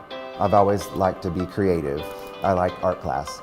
I liked doing things that were giving my hands a purpose or letting me be creative and express myself. And those are things I wanted to bring to the tribe whenever I came here. I wanted to make it very clear that we were Muskogee people, and these are our designs. These are things that we use. These are the ancestors' thoughts and expressions that they put into their pottery and into anything they made to show who they were and to identify those pieces as their own. This was a project that came into the department as a partnership between us and the Tulsa Drillers. And Kyle came to me and asked me if I would be interested in helping to design that t-shirt that would be specifically for the Muskogee Creek Nation night last year. And like you said, this year it's going to be, or it is worn the entire season. It's been worn, it's continuing to be worn. And I was very excited to be part of this. Our Creek people know that originally Tulsa was Tallahassee, and then it was shortened to Dalhousie, and then eventually people started calling it Tulsa Town. And so in order to keep it short and concise and for people to be able to pronounce and understand, we went with Tulsa, which was the most recent. And so we went with that, and then the design, I wanted to keep it simple and clean. And those are things I like to try to put on all the designs and any material that I do. So we went with the swirl, which to me kind of means a continuation of energy, a flow from the creator that touches everything. You know, because it is in the city of Tulsa, it would be seen, and it would be an expression of our culture, the Muskogee Creek people. And I just thought that was very special to be involved with that and be able to show our connection to the city of Tulsa.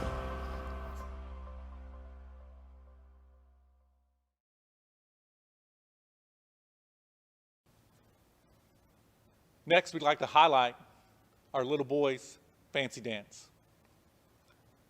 This young man represents our future of where we are going and also of where we have been. We uplift our children each and every day, and it brings us as parents and grandparents great joy and honor to see our little boys and girls dance in the arena, proudly wearing their regalia. So this young man uplifts our spirits today. Singers, if you would please, honor this little fancy dancer with an appropriate song.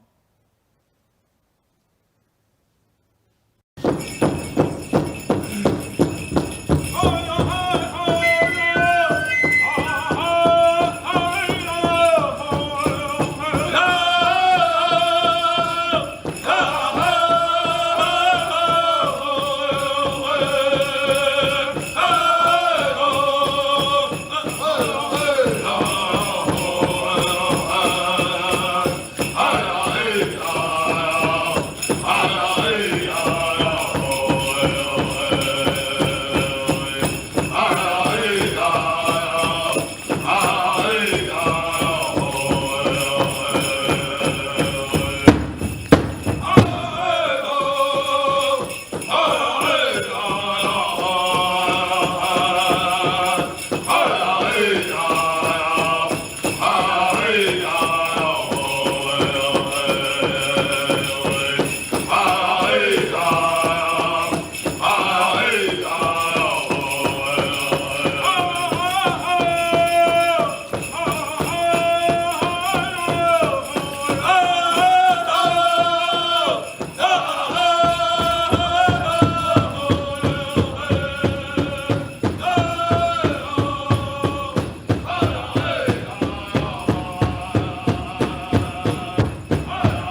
The distance learning platform really came from a response that we were having from some meetings with some local superintendents and public school administrators. We were beginning to have conversations about distance learning and what that looks like on a statewide level, and then the supportive services that we could offer tribal citizens and schools and teachers as well. I think as we began talking to the school administrators, we have a formal partnership with about 5 schools right now that we're working with in my program. And so we really wanted to know, where are the deficits, what can we do, what does distance learning look like to you? Some schools were pushing packets. They have some packets they were delivering. Some of them were talking about online learning and digital platforms. And so we were beginning to assess what exactly could we do? And so we knew immediately we couldn't reach all of the students because of connectivity issues and those sort of things. But we thought, well, the first thing that we could do is go ahead and start something online that students and teachers could access. And we already had created a site for our STEP grant, the State Tribal Education Partnership, and we thought, well, we'll just revamp that and turn that into a distance learning platform. And so I think what's really great about the platform is that once you're connected to it, you don't necessarily have to go on the internet and search a lot of things. All of the links are right there, and it's one click and you're accessing all of the resources. It was important to us as we built the resource to focus on students, number one, because we wanted it accessible to students. We wanted them to be able to go in. We had already created lesson plans, but we knew lesson plans come from a teacher perspective. And so as the teacher's teaching them, they go through the lesson plans and such. And we didn't want that format to exist for students. We wanted them to understand how to do the lessons as they went through them from a student view. We also created a portion for parents and teachers as well. So we can start to build on those resources that we currently have for teachers, and then what's up and coming. Some of the things for parents are on there as well, as far as this is what distance learning is going to look like. These are some tips and some recommendations.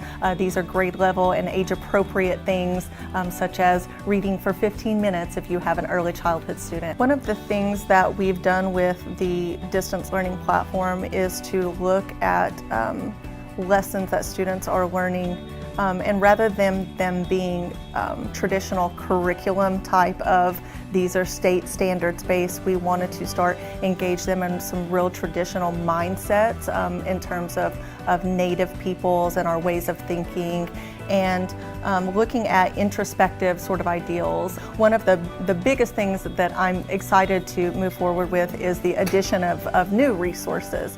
And so adding on not only what we've started with, but continuing on to build more of those family activities, more of those mental health resources, more videos that tell histories from a Native perspective, and beginning to add Muskogee words and academic language and Muskogee vocabulary and those sort of things is going to be a highlight, I think, in the days and weeks to come.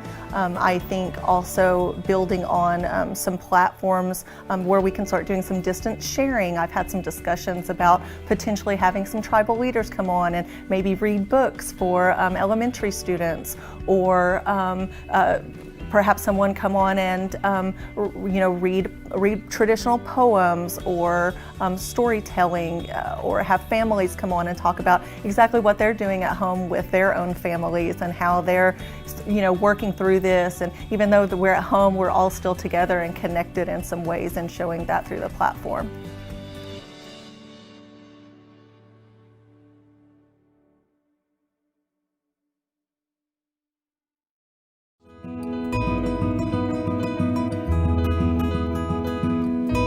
I'm a painter. I've been painting for about 20 years now. When I'm painting, I'm so into myself, inside my head, that hardly anything distracts me.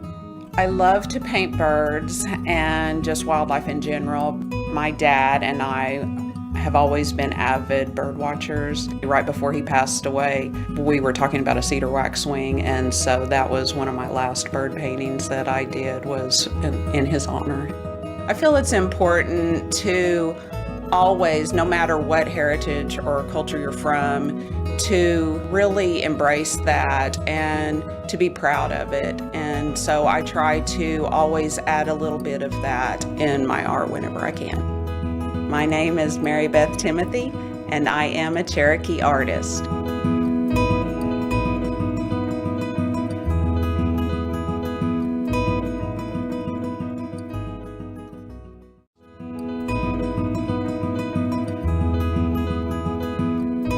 To be a Cherokee artist, to me, it means that I'm carrying on some traditions. I am passing on a bit of our culture. When I'm working in clay, I think about the techniques that were done in the past. I just like to think that I'm doing something that probably my ancestors before me, my great-grandmothers and great-grandfathers, maybe they did the same thing. I'm just having fun with the sculpture.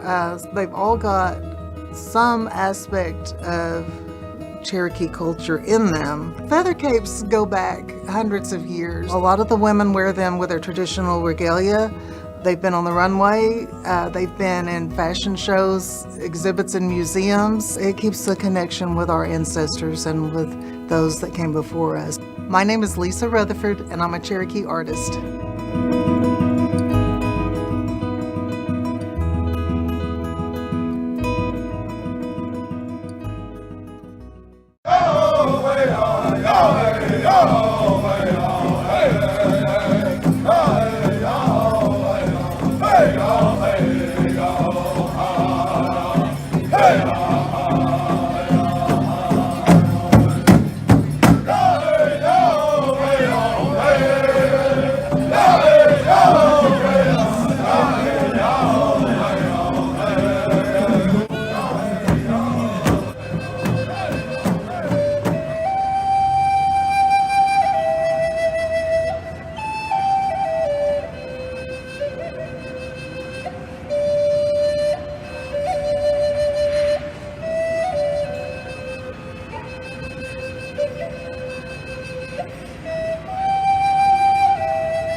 Living through a pandemic these past few months has been very challenging. You see and hear what's happening all across the world on the news or just scrolling through the timeline on your phone. At times, it can feel difficult to be inspired. But as an Indigenous filmmaker, I always try to remind myself why I began this journey in the first place. To use film as a personal means of expression, a language to express within myself. My name is Madison and I am 12. I am Thapthako Creek and St. Carlos Apache. I have been doing art 2 or 3 years now, and at school we had started doing like painting stuff and I really liked it, so I started watching videos and I started painting. I like to paint landscapes and nature. The week before spring break, all this virus started and our school had like closed down during spring break, so we had to do online classes. And now that we know how dangerous the coronavirus is, I just want all my friends and family to stay safe and just wear their masks when they're out and just wash their hands. Our Native people can get sick more easily, and I just want them to be safe and take precautions. I've been painting to take my mind off all the things that have been going on lately. Just using my free time to paint just helps me.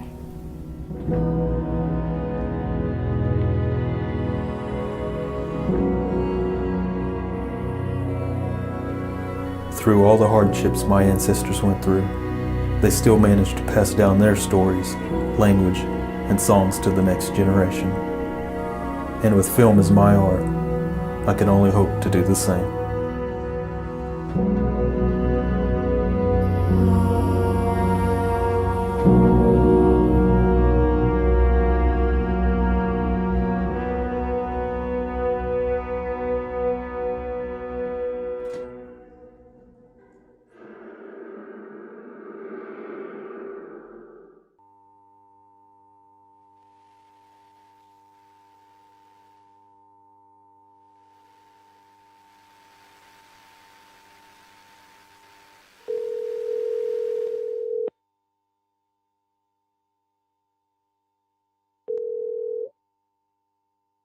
Please leave your message.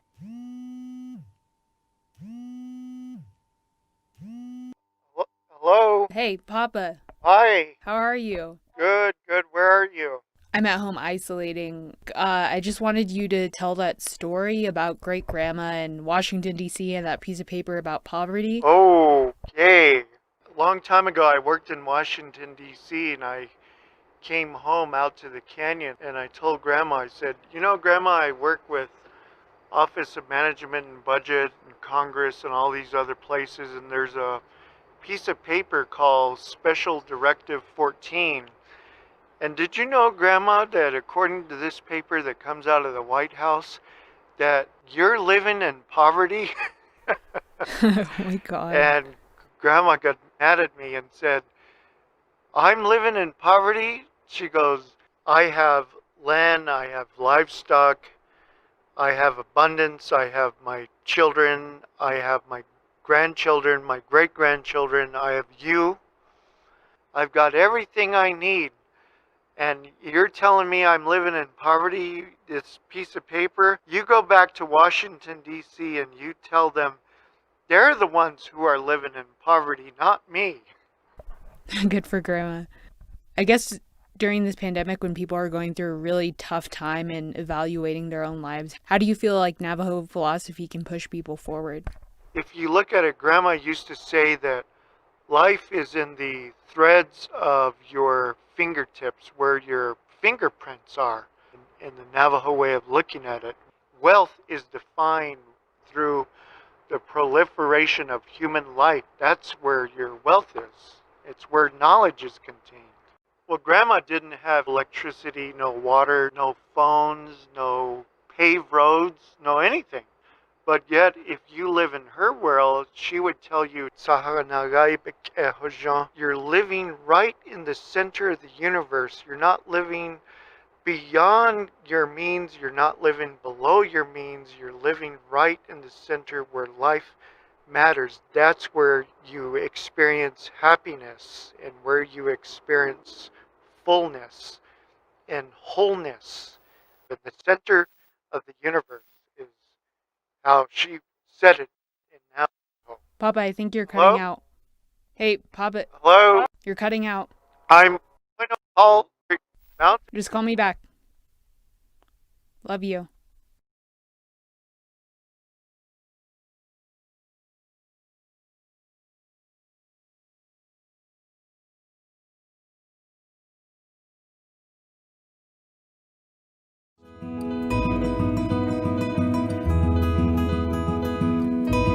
Art is to me the identity of who I am and where I want to go.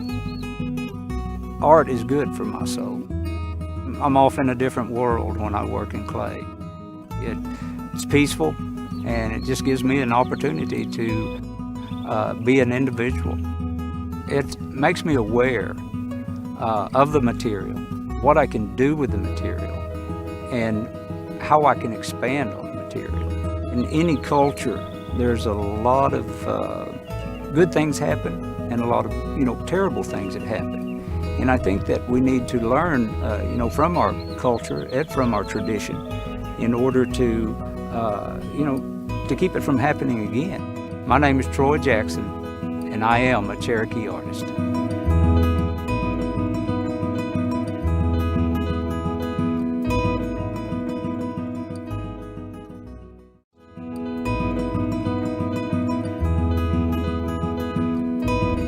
My journey with textiles began as a young child. My work is a mix of traditional and contemporary. Sewing has been my hobby, my refuge. It's a place that I'm able to escape to, and I enjoy making items that I know people will not just treasure for this generation, but perhaps several generations down the road. I was named National Treasure in 2012, and as a National Treasure, I feel we carry a responsibility to not only do the best we can to maintain and perpetuate the culture, but to teach it to as many people as we can, because we certainly won't be here forever.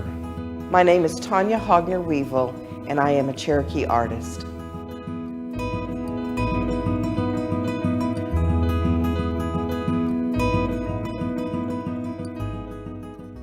Telling people you're Native American when you're not Native is a lot like telling a bear you're a bear when you're not a bear.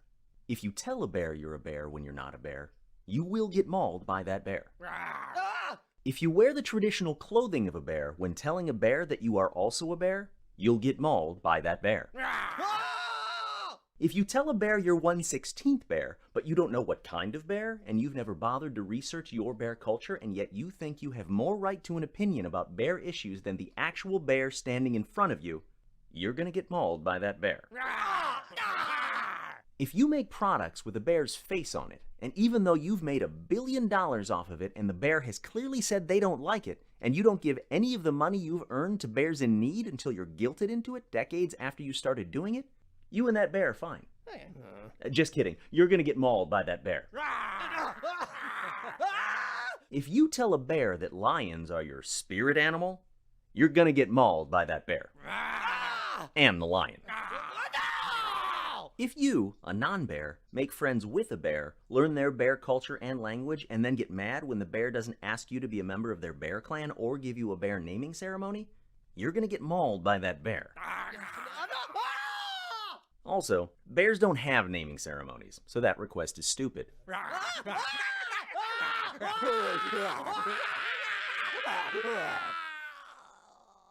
And if you tell people you're a bear, even though you know full well that you're not a bear just to get jobs and opportunities that are set aside for bears, you're gonna get mauled by a butterfly. The bear would maul you, but he's in a business meeting. Wait, meeting's over. Hey, I thought we were not. Ouch, though! So, in conclusion, if you're cool to Native Americans, you will not get mauled by a bear. The end. No white guys were harmed in the making of this short. That's us.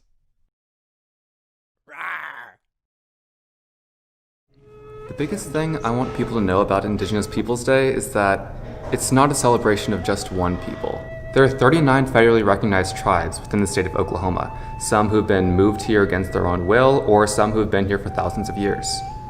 It's a whole dichotomy that people bring about to themselves. Do I have to sacrifice my identity and my culture to thrive in an academic world? And simply by being around other passionate students my age, I learned that I definitely did not have to reject my culture and turn away from what I knew to thrive academically. I think my dream has always been to go on to law school and fight for tribal sovereignty. Nowadays, in our efforts to restore sovereignty, our biggest issue at the moment is invisibility. Invisibility within the media, invisibility at home, invisibility out in the public. Invisibility is not a superpower. The more people that show up, the more people that come, the better we can convey this idea of diversity within Indian country. This is Eastern Band Cherokee work. There's no doubt about it. And check the sign? Heck yeah.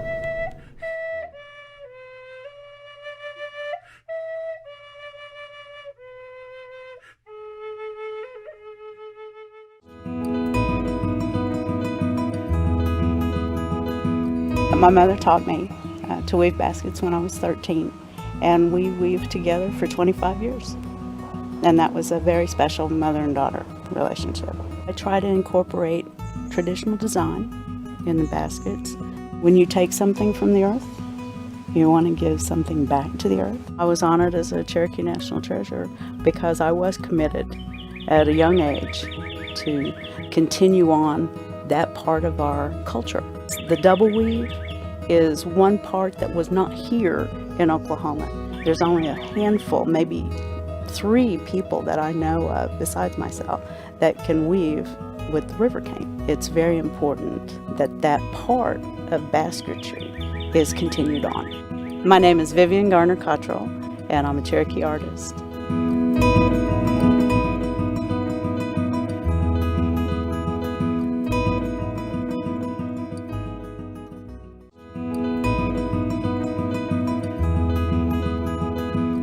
I'm a contemporary acrylic painter, second generation, and I've been doing it now for right at 31 years.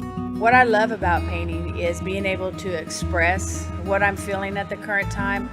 I would say some of my pieces are culturally driven, while others are emotionally driven. I feel that my work right now is to empower Native American women from all nations. My dad was a Cherokee National Treasure. I feel he was way ahead of his time, and he was actually the first painter to be inducted as a Cherokee National Treasure, something that I take great pride in. As an artist, I feel it's something that we have to do. It's almost like you have to purge yourself of these ideas that are floating around in your mind. It's like air. As an artist, we need to do it. My name is Tracy Rabbit, and I am a Cherokee artist.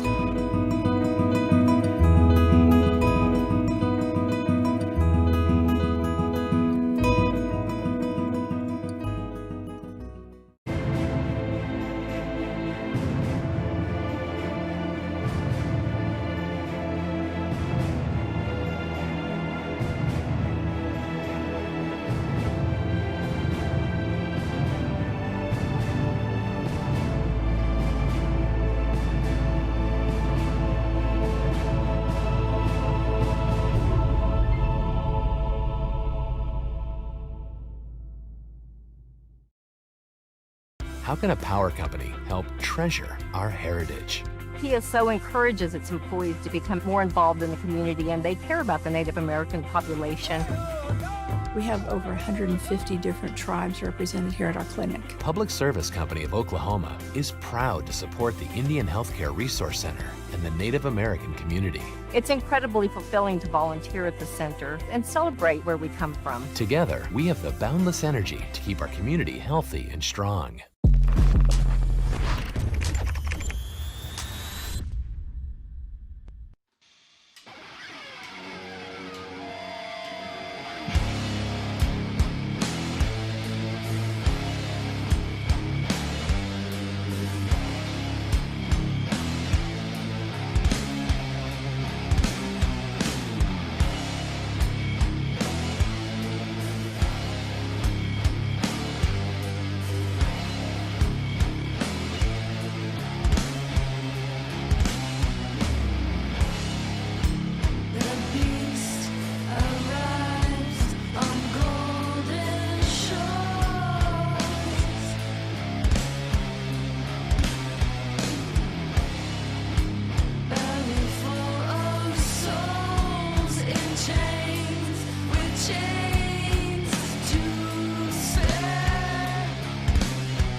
I've been making bows for over 25 years since my cousin first started teaching me, and I really love it. It's a beautiful art. It's a peaceful feeling. You just watch the wood and figure out how it's talking to you more or less. Bow making is part of Cherokee heritage, and it's a great thing to be doing. Once you get it done and you shoot it, what do you got? You got a fine shooting bow and you like what you done, you know. I opened my gallery because I wanted Cherokee people to have a place to show their works. The Cherokee Nation gave me the title of Cherokee National Treasure. It's a very prestigious award. I just feel humbled and honored about it. My name is Richard Fields, and I am a Cherokee artist.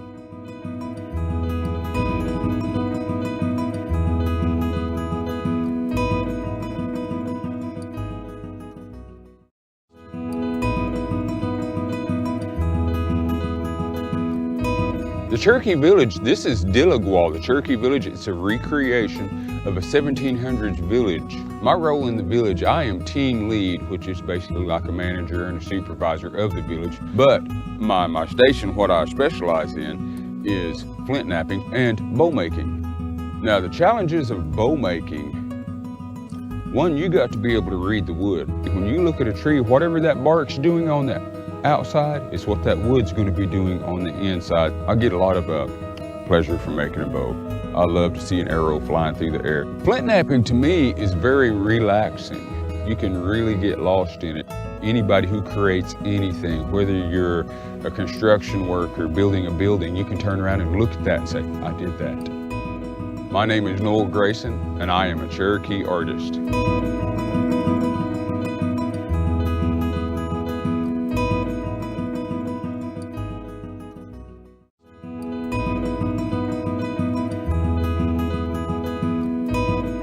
I'm a flint napper, and proud to say that I'm a Cherokee flint napper. I grew up in the Cherokee customs of working with rocks to make artifacts. It's an important factor to me to carry on the art of flint napping as was done by Cherokee people being my ancestors. I construct or make arrow points to fit on arrows. I make spears to go into spears. Satisfaction is if you can look at it and say, this is a finished product. My name is Verl Keeter, and I am a Cherokee artist.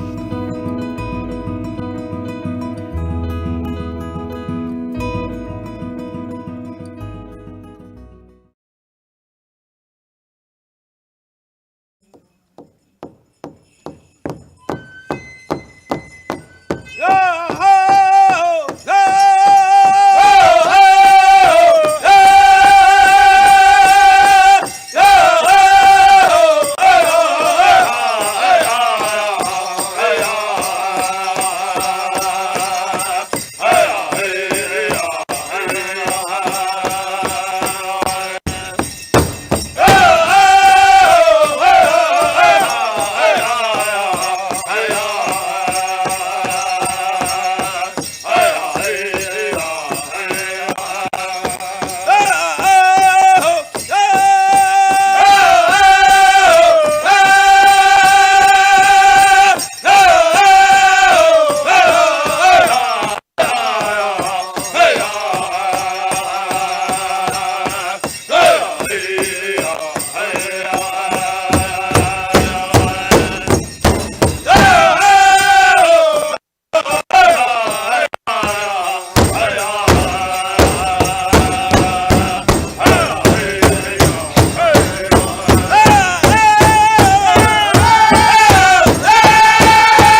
Dakota Lawrence. He won the Tiny Tot World title in 1994. And he's a youth champion. He won 3 world titles in the youth division.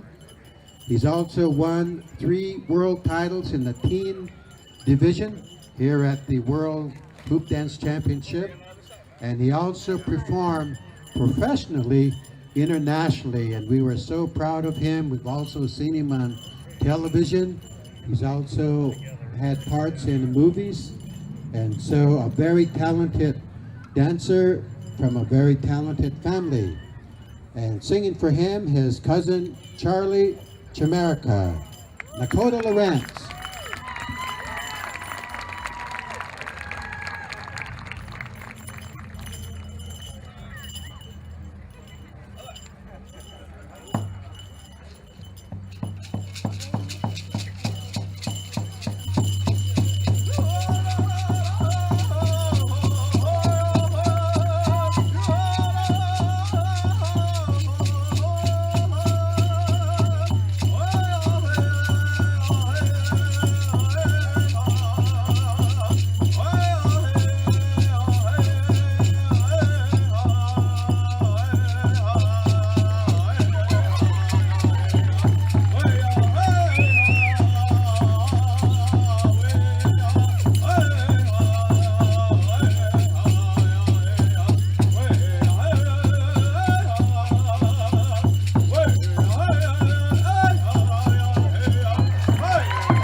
Nicola Lorenz, thank you very much.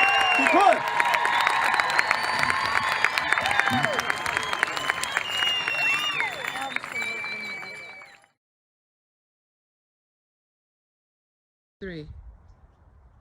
Hello, my name is Steve Lawrence, and I'd like to wish everybody a happy Indigenous Peoples Day. This is a day that celebrates and honors Native American peoples and commemorates their histories and their cultures. We are very, very honored that the committee of the 4th Annual Native American Peoples Day celebration in Tulsa has decided to pay tribute to our son, Nicola Lawrence's life and legacy. We were very, very honored to visit the community in 2018 and perform in front of the people there at the Native American Day celebration.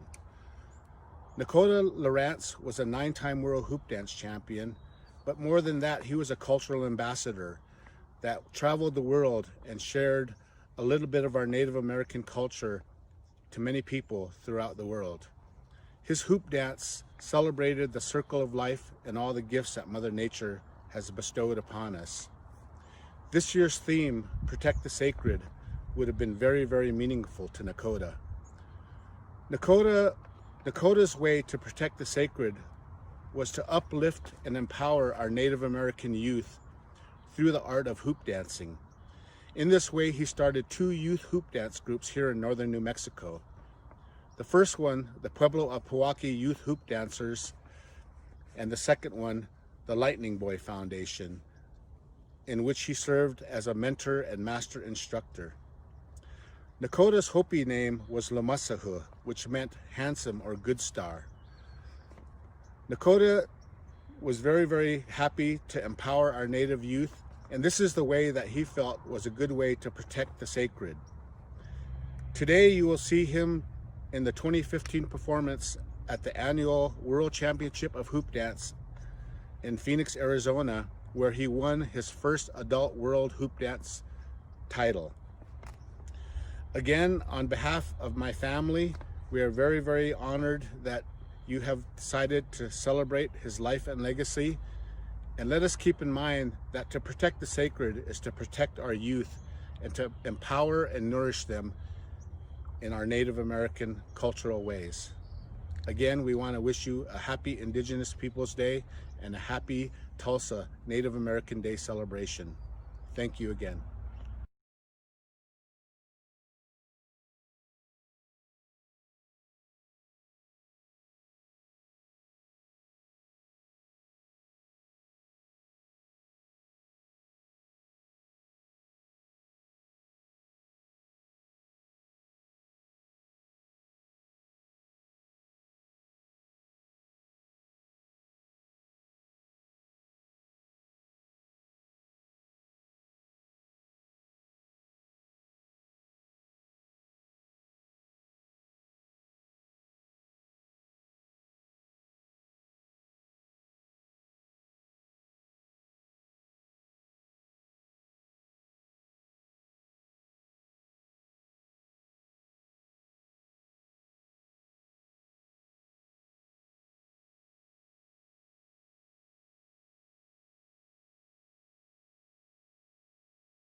Good afternoon.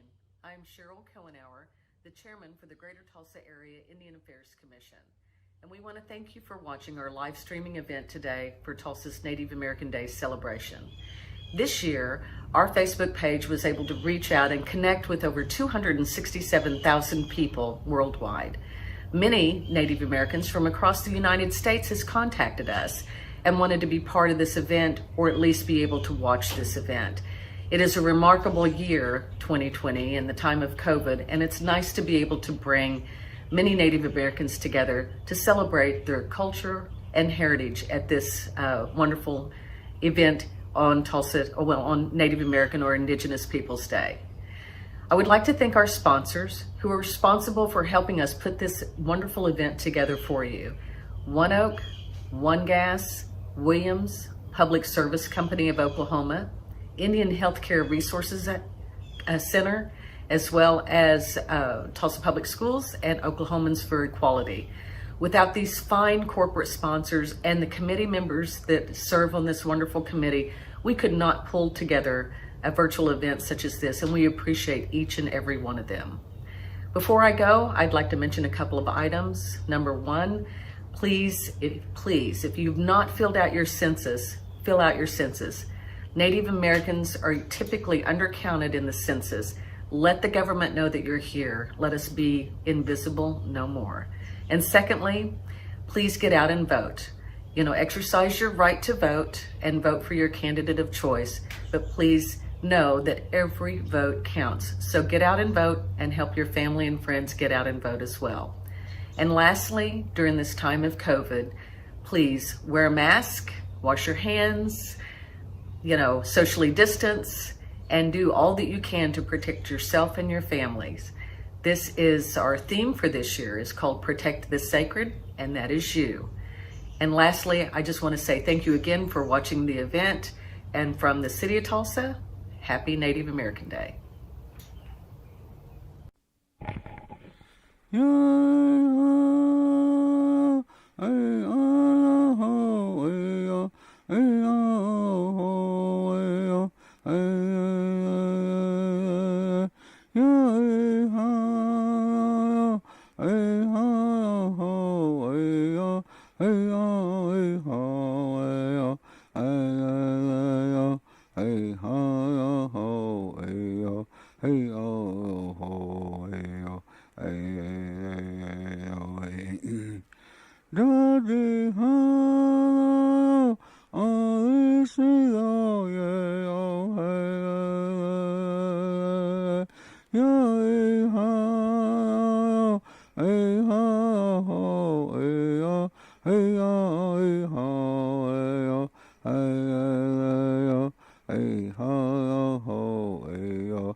It's a brief history behind this song. It was composed about 10, 12 years ago by Henry Collins. The words in that song is, they're talking about the Great Spirit. Dadiha, we call the Father in heaven, Dadiha. On these sea eyes, we're thinking about you. That's our everyday walk of life, we think about the Great Spirit, that's what keeps us going. And that's where that song was composed. Henry Collins made that song. OCO. My name is Mark Wilson. and I'm honored today to serve as your MC, as well as assist at the drum for the 4th Annual Native American Day, hosted by the Greater Tulsa Area Indian Affairs Commission and the City of Tulsa. We're virtual, so we hope you enjoy our program. We want to acknowledge and thank